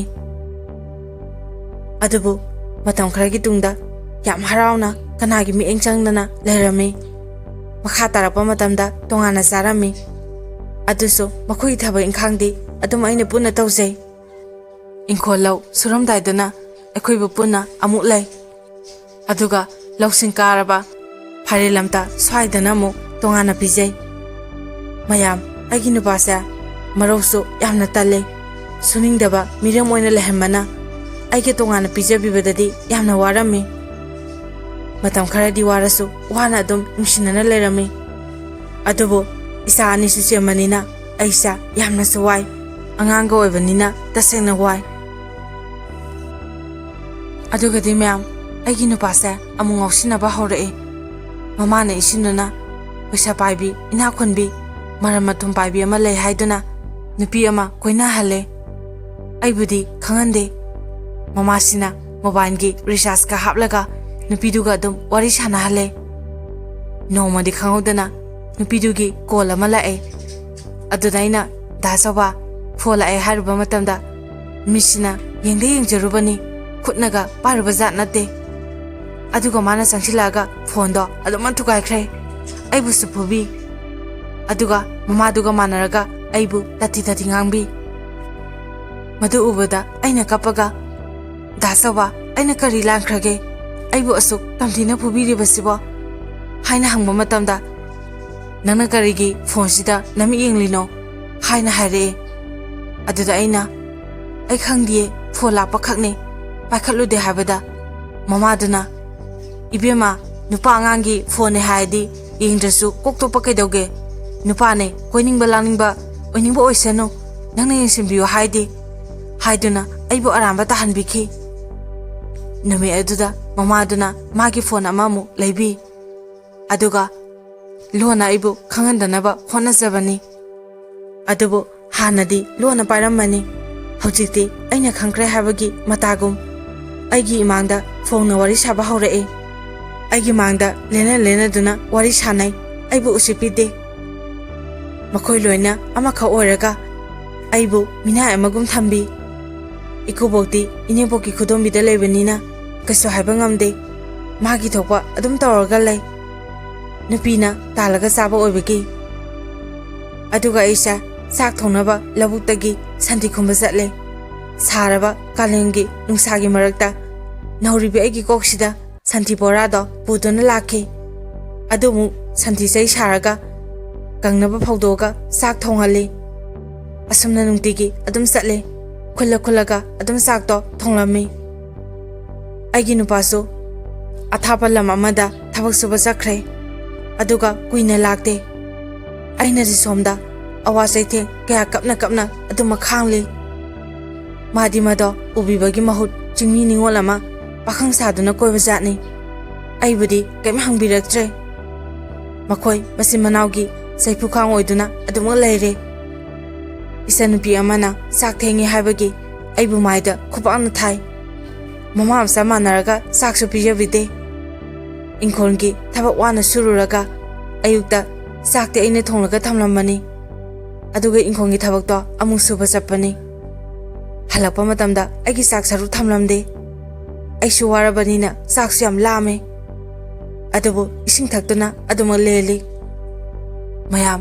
ꯏꯆꯥ ꯑꯄꯤꯛꯄꯁꯨ ꯆꯦꯟꯕꯒꯤ ꯌꯥꯝꯅ ꯋꯥꯅ ꯈꯥꯡꯂꯤꯕꯅꯤ꯫ ꯃꯗꯨ ꯄꯨꯝꯅꯃꯛꯇꯣ ꯀꯅꯥ ꯂꯩꯇ꯭ꯔꯕꯤ ꯑꯩꯒꯤꯗꯃꯛꯇ ꯍꯟꯅ ꯌꯦꯡꯕꯗ ꯀꯅꯥꯁꯨ ꯎꯈꯤꯗꯦ꯫ ꯅꯪ ꯀꯔꯤ ꯆꯥꯔꯤ, ꯀꯔꯤ ꯊꯛꯂꯤ, ꯀꯔꯝ ꯇꯧꯅ ꯍꯤꯡꯂꯤꯕꯅꯣ ꯍꯥꯏꯅ ꯍꯪꯕꯤꯅꯕ ꯑꯩꯒꯤ ꯀꯅꯥꯁꯨ ꯂꯩꯇꯦ꯫ ꯑꯗꯨꯕꯨ ꯈꯥꯡꯕ ꯉꯝꯕꯒꯤ ꯄꯥꯡꯒꯜꯗꯣ ꯂꯣꯏꯁꯤꯜꯂꯛꯄꯗꯒꯤ ꯑꯩ ꯏꯁꯥ ꯏꯊꯟꯗ ꯁꯤꯔꯒꯦꯕ ꯈꯟꯈꯤ, ꯀꯌꯥꯔꯛ ꯊꯧꯔꯤ ꯌꯥꯅꯕ ꯍꯣꯠꯅꯈꯤ꯫ ꯑꯗꯨꯕꯨ ꯑꯃꯨꯛꯁꯨ ꯄꯤꯛꯂꯤꯕ ꯏꯆꯥ ꯑꯅꯤꯗꯨꯒꯤ ꯈꯟꯕ ꯃꯇꯝꯗ ꯁꯤꯕ ꯉꯝꯗꯅ ꯍꯤꯡꯕꯗ ꯇꯥꯔꯦ꯫ ꯃꯌꯥꯝ, ꯃꯇꯝ ꯑꯗꯣ ꯌꯥꯝꯅ ꯅꯨꯡꯁꯤ꯫ ꯑꯩꯒꯤ ꯏꯆꯥꯅꯨꯄꯥꯅ ꯊꯥ 9 ꯆꯪꯂꯛꯄ ꯃꯇꯝꯗꯅꯤ꯫ ꯅꯣꯡꯃ ꯅꯨꯃꯤꯗꯥꯡ ꯑꯃ ꯃꯥꯒ ꯃꯃꯥꯒ ꯆꯥꯛꯈꯨꯝꯗ ꯋꯥꯔꯤ ꯁꯥꯕꯗꯣ ꯑꯩꯗꯤ ꯏꯄꯪ ꯄꯪꯖꯕꯅꯤꯅ ꯆꯝꯅꯗ ꯈꯟꯗꯣꯛꯎꯔꯦ꯫ ꯃꯈꯣꯏꯒꯤ ꯏꯔꯥꯡ ꯄꯨꯔꯥꯡꯁꯨ ꯀꯩꯝꯇ ꯈꯪꯂꯝꯗꯦ꯫ ꯑꯩꯒꯤ ꯋꯥꯔꯤ ꯅꯠꯇꯕꯩ ꯈꯜꯂꯨꯕꯅꯤ, ꯑꯗꯨꯕꯨ ꯋꯥꯔꯤꯗꯣ ꯑꯗꯨꯛꯀꯤ ꯃꯇꯤꯛ ꯀꯤꯅꯤꯡꯉꯥꯏ ꯑꯣꯏꯕ ꯃꯑꯣꯡꯗ ꯁꯥꯔꯝꯃꯤ꯫ ꯋꯥꯔꯤꯗꯣ ꯑꯁꯨꯝꯅꯅꯤ꯫ ꯏꯃꯥ, ꯃꯍꯥꯛꯁꯦ ꯑꯩꯈꯣꯏꯅ ꯆꯥꯡꯌꯦꯡ ꯃꯌꯥꯝ ꯑꯃꯁꯨ ꯇꯧꯔꯦ, ꯑꯣꯏꯊꯣꯛꯇ꯭ꯔꯦ꯫ ꯑꯗꯣ ꯃꯇꯧ ꯀꯔꯝꯅ ꯌꯨꯝꯁꯤꯗꯒꯤ ꯃꯍꯥꯛ ꯆꯠꯈꯤꯅꯕ ꯇꯧꯒꯅꯤ? ꯅꯠꯇ꯭ꯔꯒ ꯃꯥꯒꯤ ꯈꯣꯡꯊꯥꯡꯁꯨ ꯑꯔꯥꯟꯕ ꯑꯝꯇ ꯌꯥꯎꯗ꯭ꯔꯕꯅꯤꯅ ꯕꯗꯅꯥꯝ ꯑꯃ ꯁꯤꯖꯤꯜꯂꯒ ꯇꯥꯟꯊꯣꯛꯈ꯭ꯔꯁꯦ, ꯅꯠꯇ꯭ꯔꯕꯗꯤ ꯑꯩ ꯁꯤꯕ ꯇꯥꯔꯦ꯫ ꯏꯃꯥ, ꯑꯩꯁꯦ ꯅꯨꯄꯤ ꯂꯩ ꯈꯪꯂꯕꯗꯤ ꯁꯣꯏꯗꯅ ꯑꯩꯕꯨ ꯍꯥꯠꯈ꯭ꯔꯅꯤ꯫ ꯃꯌꯥꯝꯕꯁꯤꯡꯗꯣ ꯌꯥꯝꯅ ꯁꯥꯊꯤ꯫ ꯅꯣꯡꯃꯩꯅ ꯑꯩꯒꯤ ꯀꯣꯛꯇ ꯅꯝꯂꯒ ꯅꯨꯄꯤꯗꯣ ꯄꯨꯗ ꯌꯥꯔꯣꯏ, ꯅꯨꯄꯤ ꯂꯧꯔꯗꯤ ꯅꯌꯨꯝꯗ ꯊꯝꯃꯨ ꯍꯥꯏ꯫ ꯑꯗꯨꯅ ꯏꯃꯥ, ꯅꯨꯄꯤꯗꯣ ꯍꯧꯖꯤꯛ ꯄꯨꯔꯛꯑꯗꯤ ꯊꯥꯖ ꯂꯩꯕꯅꯤꯅ ꯌꯥꯔꯣꯏꯗꯣꯔꯤ꯫ ꯀꯝꯗꯧꯁꯤꯒꯦ ꯏꯃꯥ? ꯑꯩ ꯋꯥꯈꯜ ꯑꯃ ꯇꯥꯗ꯭ꯔꯦ, ꯏꯉꯥꯎ ꯉꯥꯎꯔꯦ꯫ ꯑꯁꯨꯝꯅ ꯋꯥꯔꯤꯗꯣ ꯁꯥꯟꯅꯔꯝꯃꯤ꯫ ꯑꯩꯁꯨ ꯃꯄꯥ ꯆꯥꯅꯅ ꯃꯈꯣꯏꯒꯤ ꯃꯅꯥꯛꯇ ꯍꯦꯛ ꯆꯪꯁꯤꯜꯂꯨꯏ꯫ ꯑꯗꯨꯕꯨ ꯃꯈꯣꯏꯗꯤ ꯑꯇꯣꯞꯄ ꯋꯥꯔꯤꯗꯣ ꯑꯣꯟꯊꯣꯛꯑꯒ ꯑꯗꯨꯃꯛ ꯁꯥꯟꯅꯈ꯭ꯔꯦ꯫ ꯑꯩ ꯇꯥꯈ꯭ꯔꯅꯤ ꯈꯟꯕꯒꯤꯅꯤ꯫ ꯑꯁꯨꯝꯅ ꯅꯨꯃꯤꯠ ꯑꯗꯨꯗ ꯋꯥ ꯈꯟꯅꯕ ꯂꯣꯏꯁꯤꯟꯈ꯭ꯔꯒ ꯅꯨꯃꯤꯠ ꯈꯔ ꯂꯩꯔꯒ ꯃꯍꯥꯛ ꯑꯃꯨꯛ ꯊꯕꯛ ꯁꯨꯐꯝꯗ ꯆꯠꯂꯅꯤ ꯍꯥꯏꯗꯨꯅ ꯐꯤ ꯌꯣꯝꯁꯤꯜꯂꯤ꯫ ꯑꯩꯁꯨ ꯀꯩꯝ ꯍꯥꯏꯗꯦ꯫ ꯑꯗꯨꯕꯨ ꯃꯌꯥꯝ, ꯑꯩꯉꯣꯟꯗ ꯁꯨꯀꯪ ꯈꯜꯂꯨꯗꯕ ꯋꯥ ꯃꯌꯥꯝ ꯑꯃ ꯑꯩꯉꯣꯟꯗ ꯍꯥꯏ, ꯆꯩꯕꯤ, ꯏꯁꯧꯁꯨ ꯑꯗꯨꯝ ꯂꯥꯡꯉꯤ꯫ ꯑꯌꯨꯛ ꯌꯥꯍꯧꯔꯛꯄꯗꯒꯤ ꯇꯧꯔꯤꯕꯅꯤ꯫ ꯑꯩ ꯀꯩꯝ ꯍꯥꯏꯗꯦ꯫ ꯑꯗꯨꯕꯨ ꯃꯥꯅ ꯉꯥꯡꯂꯤꯕ ꯃꯌꯥꯝꯗꯣ ꯇꯥꯔꯒ ꯄꯨꯛꯅꯤꯡꯗꯤ ꯌꯥꯝꯅ ꯅꯨꯡꯁꯤ, ꯂꯣꯟꯅꯁꯨ ꯀꯞꯄꯦ꯫ ꯆꯥꯛ ꯄꯤꯖꯅꯕꯁꯨ ꯍꯣꯠꯅꯩ꯫ ꯃꯥꯒꯤ ꯃꯃꯥꯟꯅꯕ ꯑꯃꯁꯨ ꯌꯥꯎꯋꯦ꯫ ꯃꯍꯥꯛꯀꯤ ꯃꯃꯥꯡꯗꯅꯤ ꯑꯩꯕꯨ ꯉꯥꯡꯂꯤꯕꯗꯣ꯫ ꯆꯥꯛ ꯆꯥꯕ ꯂꯣꯏꯔꯒ ꯊꯕꯛ ꯆꯠꯂꯤꯅꯤ ꯍꯥꯏꯗꯨꯅ ꯑꯗꯨꯃꯛ ꯆꯠꯈ꯭ꯔꯦ꯫ ꯅꯨꯃꯤꯠ ꯑꯗꯨꯗ ꯃꯃꯥꯁꯨ ꯀꯩꯊꯦꯜ ꯆꯠꯈꯤ꯫ ꯅꯨꯃꯤꯗꯥꯡ ꯑꯣꯏꯁꯤꯜꯂꯛꯄ ꯃꯇꯝꯗ ꯑꯩꯁꯦ ꯉꯁꯥꯏ ꯌꯥꯝ ꯀꯞꯈꯤꯕꯒꯤ ꯀꯣꯛꯁꯦ ꯍꯥꯏꯒꯠꯄ ꯐꯥꯎ ꯌꯥꯈꯤꯗ꯭ꯔꯦ, ꯃꯤꯠꯁꯨ ꯄꯥꯡꯕ ꯉꯝꯗ꯭ꯔꯦ꯫ ꯑꯗꯨꯒꯤꯁꯨ ꯃꯊꯛꯇ ꯀꯞꯅ ꯀꯞꯅ ꯐꯤꯔꯣꯜ ꯃꯌꯥꯝꯁꯨ ꯁꯨꯈꯤꯕꯒꯤ ꯏꯁꯥꯁꯦ ꯋꯥꯗꯨꯅ ꯑꯩ ꯆꯥꯛꯇꯣ ꯊꯣꯡꯕ ꯉꯝꯗ꯭ꯔꯦ꯫ ꯏꯆꯥꯅꯨꯄꯤꯗ ꯑꯩꯅ, ꯏꯕꯦꯝꯃ, ꯏꯅꯝꯃꯁꯦ ꯀꯣꯛꯁꯦ ꯌꯥꯝ ꯆꯤꯛꯑꯦ, ꯆꯥꯛꯁꯦ ꯑꯝꯇ ꯊꯣꯡꯕꯤꯌꯨꯕ ꯍꯥꯏꯗꯨꯅ ꯁꯤꯟꯅꯈ꯭ꯔꯦ꯫ ꯃꯥꯁꯨ ꯍꯣꯏ ꯍꯥꯏꯗꯨꯅ ꯊꯣꯡꯈ꯭ꯔꯦ꯫ ꯑꯩꯗꯤ ꯋꯥꯃꯟꯗꯅ ꯑꯩꯒꯤ ꯀꯥꯗ ꯆꯪꯂꯦ꯫ ꯑꯗꯨꯒ ꯑꯃꯨꯛ ꯋꯥꯈꯜꯁꯦ ꯈꯟꯕ ꯍꯧꯔꯦ꯫ ꯉꯁꯥꯏ ꯃꯥꯅ ꯍꯥꯏꯔꯝꯕ ꯃꯌꯥꯝꯗꯣ, ꯑꯩꯒꯤ ꯌꯨꯝꯒꯤ ꯃꯤꯁꯨ ꯄꯟꯅ ꯆꯩꯕꯗꯣ, ꯑꯗꯨꯒ ꯑꯩꯅ ꯇꯥꯕꯗ ꯋꯥꯔꯕ ꯆꯤꯟꯌꯥ ꯀꯦꯟꯗꯧꯕ ꯉꯥꯛꯇ ꯍꯥꯏꯕꯗꯨꯗ ꯑꯩ ꯌꯥꯝ ꯀꯞꯄꯦ꯫ ꯃꯤꯀꯨꯞ ꯑꯗꯨꯗ ꯏꯅꯥꯎꯄꯥꯗꯣ ꯑꯩꯒꯤ ꯀꯥꯗ ꯆꯪꯂꯛꯑꯒ, ꯀꯩꯗꯧꯔꯒꯦ ꯏꯇꯩꯃ, ꯅꯪꯅ ꯀꯞꯂꯤꯗꯣ? ꯅꯁꯥ ꯉꯝꯗ꯭ꯔꯕ ꯍꯥꯏꯅ ꯍꯪꯂꯝꯃꯤ꯫ ꯑꯩꯁꯨ ꯀꯩꯝ ꯇꯧꯗꯦꯗ, ꯁꯨꯝ ꯀꯣꯛꯁꯦ ꯆꯤꯛꯑꯦ, ꯑꯗꯨꯗ ꯍꯤꯞꯂꯤꯅꯦ ꯍꯥꯏꯔꯝꯃꯤ꯫ ꯃꯌꯥꯝ, ꯏꯅꯥꯎꯄꯥꯗꯣ ꯑꯩꯕꯨ ꯌꯥꯝꯅ ꯂꯨꯅ ꯈꯟꯖꯕꯅꯤ꯫ ꯅꯣꯡꯃꯇ ꯏꯇꯩꯃ ꯍꯥꯏꯕꯗꯒꯤ ꯃꯃꯤꯠꯅꯐꯥꯎ ꯌꯦꯡꯈꯤꯗꯦ꯫ ꯏꯅꯥꯎꯄꯥꯁꯤꯃꯗꯤ ꯌꯥꯝꯅ ꯐꯩ꯫ ꯃꯥꯅ ꯆꯍꯤꯗ ꯍꯜꯂꯕꯁꯨ ꯑꯩꯕꯨ ꯃꯃꯥꯃꯛꯅꯤ ꯈꯜꯂꯤꯕꯅꯤ꯫ ꯑꯗꯨꯕꯨ ꯅꯨꯃꯤꯠ ꯑꯗꯨꯗꯤ ꯃꯍꯥꯛ ꯀꯔꯤ ꯃꯔꯝꯒꯤ ꯑꯩꯒꯤ ꯀꯥꯗ ꯆꯪꯂꯛꯑꯒ ꯃꯔꯝ ꯈꯪꯗꯅ ꯄꯪꯀꯞꯇ ꯀꯞꯈꯤ꯫ ꯑꯩꯅ ꯍꯪꯂꯁꯨ ꯈꯨꯝꯂꯝꯗꯦ꯫ ꯃꯃꯥꯏꯗꯣ ꯑꯩꯒꯤ ꯐꯃꯨꯡꯗ ꯎꯞꯁꯤꯜꯂꯒ, ꯏꯇꯩꯃ, ꯅꯪꯁꯦ ꯑꯣꯟꯊꯣꯛꯅ ꯅꯔꯥꯏꯕꯛ ꯊꯤꯗ ꯍꯥꯏꯗꯨꯅ ꯀꯞꯂꯝꯃꯤ꯫ ꯑꯩꯁꯨ ꯀꯞꯄꯦ꯫ ꯇꯥꯂꯛꯇꯨꯗ ꯑꯩꯒꯤ ꯅꯨꯄꯥꯁꯦ ꯑꯃꯨꯛ ꯆꯪꯂꯛꯑꯦ꯫ ꯊꯣꯡꯁꯨ ꯑꯗꯨꯝ ꯍꯥꯡꯕꯅꯤꯅ ꯃꯅꯤꯟ ꯃꯁꯣꯟ ꯇꯥꯍꯟꯗꯅ ꯇꯨꯃꯤꯟꯅ ꯆꯪꯂꯛꯑꯒ ꯏꯐꯤꯡ ꯐꯤꯡꯅ, ꯀꯩꯅꯣ ꯅꯕꯥꯅꯤꯅ ꯇꯧꯔꯤꯁꯦ ꯍꯥꯏꯗꯨꯅ ꯌꯥꯝ ꯇꯨꯀꯠꯆꯕ ꯃꯑꯣꯡꯗ ꯌꯦꯡꯂꯝꯃꯤ꯫ ꯃꯇꯝ ꯑꯗꯨꯗ ꯃꯃꯥꯁꯨ ꯆꯪꯂꯛꯑꯝꯃꯤ꯫ ꯃꯌꯥꯝ, ꯃꯇꯥꯡ ꯑꯁꯦ ꯑꯩ ꯋꯥꯔꯤꯁꯦ ꯏꯕ ꯉꯝꯗ꯭ꯔꯦ꯫ ꯆꯩꯅꯥ ꯃꯁꯤꯡ ꯈꯪꯗ ꯊꯦꯡꯅꯔꯛꯂꯕꯁꯨ, ꯑꯋꯥꯕ ꯀꯌꯥ ꯃꯥꯌꯣꯛꯅꯔꯕꯁꯨ, ꯑꯁꯨꯝꯅ ꯋꯥꯕ ꯈꯥꯡꯕ ꯉꯝꯗꯕ ꯆꯩꯅꯥꯗꯤ ꯑꯩꯒꯤ ꯄꯨꯟꯁꯤꯗ ꯊꯦꯡꯅꯗ꯭ꯔꯤ꯫ ꯑꯩꯒꯤ ꯅꯨꯄꯥꯁꯦ ꯊꯕꯛ ꯁꯨꯐꯝꯗ ꯆꯠꯂꯅꯤ ꯍꯥꯏꯗꯨꯅ ꯆꯠꯈꯤꯕꯗꯣ ꯇꯧꯁꯤꯟꯅꯕ ꯑꯣꯏꯔꯝꯂꯦ꯫ ꯃꯈꯣꯏ ꯃꯁꯦꯟ ꯃꯥꯟꯅꯔꯒ ꯑꯩꯕꯨ ꯕꯗꯅꯥꯝ ꯇꯧꯅꯕ ꯁꯤꯟꯕ ꯑꯣꯏꯔꯝꯃꯦ꯫ ꯑꯗꯨꯒ ꯃꯅꯥꯎꯄꯥꯁꯨ ꯊꯣꯛꯈ꯭ꯔꯦ꯫ ꯀꯞꯂꯒ ꯑꯩꯕꯨꯅ ꯇꯥꯍꯩꯗ꯭ꯔꯕ ꯌꯦꯡꯍꯩꯗ꯭ꯔꯕ ꯐꯤꯕꯝꯗ ꯊꯝꯕꯤꯔꯝꯃꯦ꯫ ꯃꯗꯨ ꯎꯕ ꯃꯇꯝꯗ ꯑꯩꯁꯦ ꯒ꯭ꯌꯥꯟ ꯑꯃ ꯃꯥꯡꯈ꯭ꯔꯦ꯫ ꯑꯣꯛꯇꯕꯤꯁꯤꯡꯒꯤ ꯂꯛꯇ ꯑꯗꯨꯃꯛ ꯆꯜꯍꯟꯕꯤꯈ꯭ꯔꯦ꯫ ꯃꯈꯣꯏꯅ ꯉꯥꯡꯕ ꯁꯛꯄ ꯃꯌꯥꯝꯗꯣ ꯇꯥꯕ ꯃꯇꯝꯗ ꯏꯅꯥꯎꯄꯥ ꯑꯗꯨꯗꯤ ꯈꯥꯡꯕ ꯉꯝꯗꯕꯗꯒꯤ ꯂꯧꯕꯨꯛꯂꯣꯝꯗ ꯎꯄꯨ ꯃꯤꯡꯁꯦꯟ ꯊꯨꯒꯥꯏꯕꯒꯤ ꯃꯆꯦꯠ ꯑꯃ ꯄꯥꯏꯔꯒ ꯁꯤꯒꯦꯅ ꯍꯥꯏꯗꯨꯅ ꯆꯦꯟꯈ꯭ꯔꯦ꯫ ꯑꯗꯨꯒ ꯑꯩꯕꯨꯅ ꯑꯩꯒꯤ ꯅꯨꯄꯥꯅ ꯅꯪꯁꯨ ꯏꯅꯥꯛꯇꯒꯤ ꯌꯥꯝꯅ ꯂꯥꯞꯅ ꯆꯠꯈ꯭ꯔꯣ, ꯅꯪ ꯁꯤꯕ ꯑꯃ ꯅꯠꯇ꯭ꯔꯒ ꯃꯥ ꯁꯤꯕ ꯑꯃ ꯇꯧꯔꯅꯤ, ꯊꯣꯛꯈ꯭ꯔꯣ ꯍꯥꯏꯗꯨꯅ ꯑꯩꯕꯨ ꯇꯥꯟꯊꯣꯛꯄꯤ꯫ ꯑꯗꯨꯕꯨ ꯑꯩꯗꯤ ꯂꯥꯟꯗꯕ ꯑꯁꯦꯡꯕ ꯑꯣꯏꯕꯅꯤꯅ ꯏꯅꯥꯎꯄꯥꯗꯣ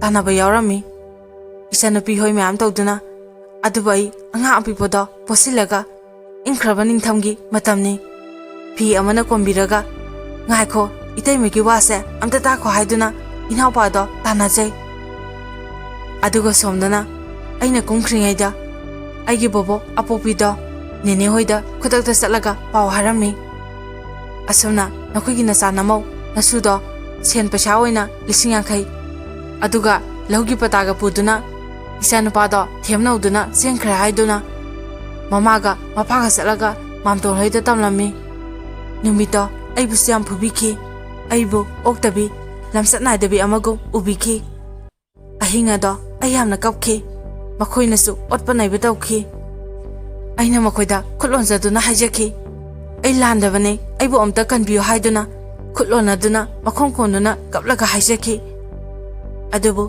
ꯇꯥꯕꯤꯕꯒꯤ ꯃꯍꯨꯠꯇ ꯑꯩꯒꯤ ꯈꯨꯠꯇ ꯊꯣꯡ ꯉꯥꯛꯅꯕ ꯆꯩꯗꯨꯅ ꯀꯟꯕꯤꯈꯤ꯫ ꯃꯃꯥꯁꯤꯅ ꯏꯅꯥꯎꯅꯨꯄꯥꯒꯤ ꯃꯅꯥꯛꯇ ꯆꯪꯉꯒ, ꯏꯕꯨꯡꯉꯣ ꯅꯌꯥꯝꯕꯒꯤ ꯄꯨꯟꯁꯤ ꯑꯁꯤꯗꯗꯤ ꯀꯟꯕꯤꯌꯣ, ꯑꯩꯈꯣꯏꯅ ꯇꯧꯔꯤꯕꯁꯦ ꯑꯩꯈꯣꯏ ꯂꯣꯏꯅ ꯐꯅꯕꯅꯦ, ꯀꯔꯤꯒꯨꯝꯕ ꯃꯤꯌꯥꯝ ꯈꯪꯂꯛꯇꯨꯅ ꯋꯥꯍꯪ ꯇꯧꯔꯕꯗꯤ ꯅꯪ ꯅꯇꯩꯃꯅ ꯅꯪꯕꯨ ꯃꯣꯏꯊꯦꯝ ꯇꯧꯗꯨꯅ ꯄꯨꯕꯅꯤ, ꯑꯩꯕꯨ ꯃꯥꯒꯤ ꯅꯨꯄꯥ ꯑꯣꯏꯅꯕ ꯁꯤꯜꯂꯤꯅꯦ ꯍꯥꯏꯅ ꯍꯥꯏꯔꯛꯎꯀꯣ ꯏꯕꯨꯡꯉꯣ ꯍꯥꯏꯗꯨꯅ ꯍꯥꯏꯔꯝꯃꯤ꯫ ꯑꯩꯒꯤ ꯀꯥꯗꯣ ꯊꯪꯅꯕꯅꯤꯅ ꯑꯩꯁꯨ ꯂꯣꯏꯅ ꯇꯥꯏ꯫ ꯃꯗꯨ ꯇꯥꯕ ꯃꯇꯝꯗ ꯑꯩ ꯄꯦꯟꯗꯅ ꯀꯞꯂꯝꯃꯤ꯫ ꯑꯗꯨꯕꯨ ꯏꯅꯥꯎꯄꯥꯗꯣ ꯑꯗꯨꯅ ꯌꯥꯔꯝꯗꯦ, ꯏꯃꯥ ꯏꯇꯩꯃꯁꯦ ꯑꯩꯒꯤꯗꯤ ꯏꯃꯥꯃꯛꯅꯤ ꯈꯜꯂꯤꯕꯅꯤ, ꯑꯉꯥꯡꯅꯤ ꯍꯥꯏꯗꯨꯅ ꯅꯈꯣꯏꯅ ꯃꯥꯕꯨ ꯑꯣꯠꯅꯤꯡꯕ ꯃꯑꯣꯡꯗ ꯑꯣꯠꯄꯤ ꯅꯩꯕꯤꯕꯁꯦ ꯑꯩ ꯌꯦꯡꯕ ꯉꯝꯗꯦ꯫ ꯏꯃꯥ ꯃꯥꯒꯤ ꯃꯔꯥꯡ ꯀꯔꯤꯅꯣ, ꯁꯨꯃꯥꯏꯅ ꯑꯩꯒꯤ ꯏꯖꯠ ꯈꯣꯡꯒꯥꯎꯅꯗ꯭ꯔꯁꯨ ꯏꯐ ꯐꯖꯅ ꯏꯇꯩꯃꯗ ꯇꯥꯆꯧꯒꯤ ꯄꯨꯟꯁꯤ ꯀꯟꯕꯤꯌꯨ ꯍꯥꯏꯕꯗ ꯀꯔꯤꯒꯤ ꯌꯥꯔꯣꯏ?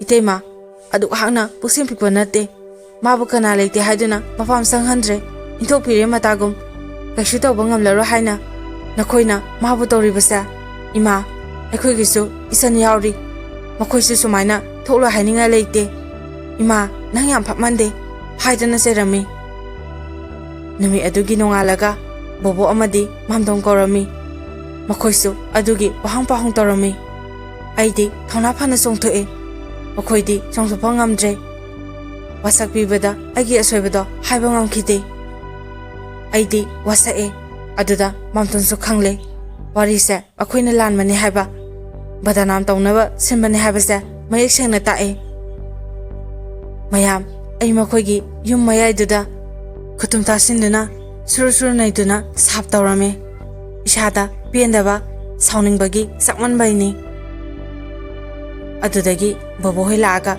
ꯋꯥ ꯍꯥꯏꯅꯕꯗꯒꯤ ꯃꯈꯣꯏꯒꯤ ꯌꯨꯝꯊꯪꯅꯔꯤꯕ ꯃꯤꯑꯣꯏꯁꯤꯡꯁꯨ ꯇꯥꯔꯝꯃꯤ, ꯃꯈꯣꯏꯁꯨ ꯂꯣꯏꯅ ꯆꯪꯂꯛꯏ꯫ ꯋꯥꯔꯤꯁꯦ ꯑꯩꯅ ꯍꯧꯕꯗꯒꯤ ꯂꯣꯏꯐꯥꯎ ꯂꯤ, ꯊꯣꯛꯂꯤꯕ ꯊꯧꯗꯣꯛꯇꯨꯒꯤ꯫ ꯑꯗꯨꯒ ꯇꯥꯔꯕ ꯇꯨꯡꯗ ꯃꯈꯣꯏꯅꯁꯨ ꯃꯃꯥ ꯃꯄꯥ ꯑꯃꯗꯤ ꯑꯩꯒꯤ ꯅꯨꯄꯥꯗ ꯌꯥꯝꯅ ꯉꯥꯡꯉꯤ꯫ ꯑꯗꯨꯕꯨ ꯃꯌꯥꯝ ꯑꯩꯒꯤ ꯃꯥꯒꯤ ꯄꯨꯟꯁꯤ ꯋꯥꯔꯤꯗꯤ ꯅꯨꯃꯤꯠ ꯑꯗꯨꯅ ꯑꯔꯣꯏꯕ ꯑꯣꯏꯈ꯭ꯔꯦ꯫ ꯑꯩꯅ ꯊꯣꯛꯂꯝꯗꯥꯏ ꯃꯇꯝꯗꯨꯗ ꯑꯩꯒꯤ ꯅꯨꯄꯥꯁꯦ ꯑꯩꯕꯨ ꯀꯣꯟꯗꯨꯅ ꯊꯃꯣꯏ ꯀꯥꯏꯅ ꯀꯞꯈꯤ꯫ ꯑꯩ ꯅꯉꯣꯟꯗ ꯂꯥꯟꯈ꯭ꯔꯦ, ꯅꯪ ꯑꯩꯕꯨ ꯑꯝꯇ ꯉꯥꯛꯄꯤꯌꯨ, ꯑꯩꯅ ꯂꯥꯟꯅ ꯊꯥꯡꯉꯨꯕ ꯈꯣꯡꯊꯥꯡꯅ ꯑꯩꯒꯤ ꯄꯨꯟꯁꯤꯁꯦ ꯃꯥꯡꯕ ꯇꯥꯔꯤ ꯈꯟꯕꯒꯤ ꯑꯩ ꯅꯪꯕꯨ ꯃꯤꯔꯥꯏꯈꯤꯕꯅꯤ, ꯅꯪ ꯑꯩꯕꯨ ꯑꯝꯇ ꯉꯥꯛꯄꯤꯌꯨ ꯄ꯭ꯂꯤꯖ ꯍꯥꯏꯗꯨꯅ ꯃꯈꯨꯠ ꯂꯣꯟꯅꯔꯒ ꯀꯞꯆꯩ꯫ ꯑꯗꯨꯕꯨ ꯑꯩꯁꯨ ꯃꯌꯥꯝ ꯃꯥꯡꯗ ꯈꯣꯡꯒꯥꯎꯅꯈ꯭ꯔꯕꯅꯤꯅ ꯃꯥꯕꯨ ꯉꯥꯛꯄꯤꯕ ꯉꯝꯗ꯭ꯔꯦ, ꯉꯥꯛꯄꯤꯐꯝꯁꯨ ꯊꯣꯛꯇꯦ ꯍꯥꯏꯅ ꯈꯜꯂꯤ꯫ ꯃꯁꯥꯒꯤꯗ ꯈꯟꯗꯨꯅ ꯅꯧꯖꯔꯕꯤ ꯑꯩꯒꯤ ꯄꯨꯟꯁꯤꯁꯦ ꯂꯃꯈꯥꯡꯗ ꯃꯥꯡꯍꯟꯕꯤꯕꯅꯤ꯫ ꯑꯗꯨꯝ ꯑꯣꯏꯅꯃꯛ ꯑꯩ ꯑꯔꯣꯏꯕ ꯑꯣꯏꯅ ꯑꯩꯅ ꯆꯦ ꯂꯃꯥꯏ ꯑꯃꯗ ꯑꯁꯨꯝꯅ ꯏꯔꯝꯃꯤ, ꯗꯥꯆꯧꯕ ꯑꯩ ꯅꯪꯕꯨ ꯉꯥꯛꯄꯤꯕ ꯉꯝꯂꯔꯣꯏ, ꯑꯩꯕꯨ ꯉꯥꯛꯄꯤꯌꯨ, ꯅꯪꯅ ꯑꯩꯕꯨ ꯊꯃꯣꯏ ꯁꯦꯡꯅ ꯅꯨꯡꯁꯤꯕꯤꯔꯝꯂꯕꯗꯤ ꯉꯁꯤ ꯑꯩꯅ ꯄꯨꯟꯁꯤ ꯂꯩꯈꯥ ꯇꯥꯅ ꯃꯥꯡꯂꯤꯕꯁꯦ ꯃꯥꯡꯂꯝꯗꯕꯁꯨ ꯌꯥꯏ꯫ ꯑꯗꯨꯕꯨ ꯑꯩꯗꯤ ꯑꯄꯪꯕꯤꯅꯤ, ꯑꯉꯥꯎꯕꯤꯅꯤ, ꯏꯆꯝ ꯆꯝꯖꯕꯤ ꯑꯩꯒꯤ ꯋꯥꯈꯜꯅ ꯂꯥꯝꯕ ꯐꯪꯂꯨꯗ꯭ꯔꯕ ꯊꯧꯗꯣꯛ ꯀꯌꯥ ꯉꯁꯤꯗꯤ ꯃꯤꯠꯃꯥꯡꯗ ꯊꯣꯛꯍꯟꯕꯤꯔꯦ꯫ ꯑꯩ ꯅꯪꯕꯨ ꯁꯥꯎꯗꯦ, ꯋꯥꯔꯕꯁꯨ ꯇꯧꯗꯦ, ꯃꯔꯝꯗꯤ ꯄꯪꯂꯕꯤ ꯑꯩꯒꯤ ꯊꯃꯣꯏꯅ ꯆꯝꯅ ꯃꯤ ꯈꯨꯗꯤꯡꯃꯛꯄꯨꯁꯨ ꯑꯩꯒꯤ ꯊꯃꯣꯏꯒꯨꯝ ꯑꯣꯏꯔꯝꯒꯅꯤ ꯈꯜꯂꯨꯕꯒꯤ ꯏꯔꯥꯅꯤ꯫ ꯑꯗꯨꯕꯨ ꯗꯥꯆꯧꯕ ꯑꯩꯒꯤ ꯄꯨꯟꯁꯤꯅ ꯂꯩꯈꯥ ꯇꯥꯈ꯭ꯔꯕꯁꯨ, ꯎꯠ ꯑꯣꯏꯅ ꯇꯨꯝꯈ꯭ꯔꯕꯁꯨ ꯅꯪꯒꯤ ꯄꯨꯟꯁꯤꯗꯗꯤ ꯅꯨꯡꯉꯥꯏ ꯌꯥꯏꯐꯅ ꯄꯥꯟꯕ ꯑꯣꯏꯌꯨꯀꯣ ꯑꯗꯨꯕꯨ ꯅꯪꯅ ꯑꯩꯒꯤꯗꯃꯛꯇ ꯈꯤꯇꯪ ꯈꯟꯕꯤꯔꯝꯂꯕꯗꯤ ꯑꯩꯕꯨ ꯁꯤꯡꯅꯗꯨꯅ ꯂꯧꯕꯤꯔꯒ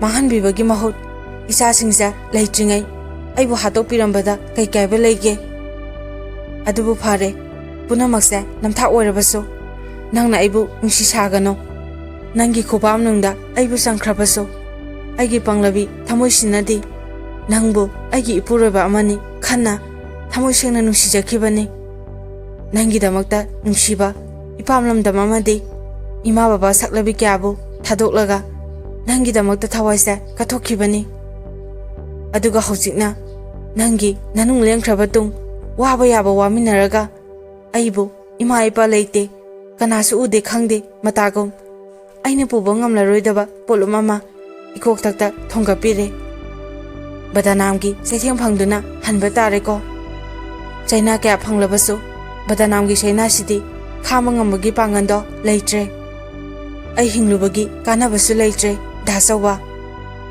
ꯑꯗꯨꯕꯨ ꯅꯪ ꯑꯩꯒꯤ ꯐꯥꯒꯤ ꯌꯨꯝꯕꯥꯟꯗ ꯐꯪꯖꯈꯤꯕ ꯀꯔꯤꯁꯨ ꯈꯪꯖꯗ꯭ꯔꯤꯕ ꯅꯋꯥ ꯄꯤꯛꯂꯤꯕ ꯏꯆꯥ ꯑꯅꯤꯁꯦ ꯃꯇꯤꯛ ꯆꯥꯕꯤ ꯃꯃꯥꯗꯣ ꯄꯨꯁꯤꯟꯕꯤꯔꯒ ꯅꯥꯎꯌꯣꯛ ꯐꯅ ꯌꯣꯛꯍꯟꯕꯤꯌꯨ ꯑꯩꯗꯤ ꯃꯃꯥ ꯑꯣꯏꯕꯒꯤ ꯃꯇꯤꯛ ꯆꯥꯔꯝꯗ꯭ꯔꯦ ꯂꯝꯖꯥ ꯁꯥꯔꯥ ꯑꯣꯏꯈꯤꯕꯅ ꯏꯆꯥꯁꯤꯡꯕꯨ ꯃꯄꯨꯡ ꯐꯥꯅ ꯅꯥꯀꯣꯟꯕ ꯐꯪꯂꯣꯏꯗꯣꯔꯦ ꯏꯁꯥꯒꯤ ꯆꯪꯖꯐꯝ ꯄꯟꯊꯨꯡꯐꯝ ꯈꯪꯗ꯭ꯔꯕ ꯂꯝꯕꯤꯁꯤꯗ ꯃꯈꯣꯏꯕꯨ ꯄꯨꯁꯤꯟꯕ ꯑꯩ ꯄꯥꯝꯗ꯭ꯔꯦ ꯃꯔꯥ ꯂꯩꯇ꯭ꯔ ꯊꯋꯥꯏ ꯑꯅꯤꯁꯤꯅ ꯃꯃꯥ ꯀꯧꯕ ꯐꯪꯗꯕꯒꯤ ꯑꯋꯥꯕꯗꯣ ꯊꯦꯡꯅꯕ ꯇꯥꯔꯦꯗꯣ ꯑꯗꯨꯕꯨ ꯑꯩꯒꯤ ꯄꯨꯟꯁꯤ ꯃꯔꯦꯟꯗꯤ ꯑꯁꯨꯝꯅ ꯇꯥꯍꯟꯕꯤꯅꯨꯀꯣ ꯙꯥꯆꯧꯕ ꯇꯦꯜꯂꯕ ꯋꯥꯍꯩ ꯈꯔꯁꯤꯅ ꯃꯥ ꯑꯩꯒꯤ ꯋꯥꯔꯤꯗꯤ ꯑꯗꯨꯃꯛ ꯂꯣꯏꯁꯤꯟꯈ꯭ꯔꯦ ꯕꯣꯕꯣꯛꯅ ꯑꯩꯕꯨ ꯄꯨꯔꯒ ꯂꯥꯛꯑꯦ ꯑꯩꯅ ꯈꯜꯂꯦ ꯐꯅꯌꯥꯝ ꯑꯩꯅ ꯆꯨꯝꯂꯕꯁꯨ ꯑꯈꯪꯕ ꯈꯔꯅ ꯑꯩꯕꯨ ꯂꯥꯟꯗꯦ ꯈꯪꯂꯕꯁꯨ ꯃꯈꯣꯏꯅ ꯄꯥꯝꯗ꯭ꯔꯕ ꯌꯨꯝꯗꯨꯗ ꯑꯩ ꯑꯃꯨꯛ ꯍꯟꯅ ꯂꯩꯔꯔꯣꯏ ꯍꯥꯏꯅ ꯈꯟꯈꯤ ꯕꯣꯕꯣꯛꯅ ꯑꯩꯕꯨ ꯄꯨꯔꯒ ꯂꯥꯛꯑꯦ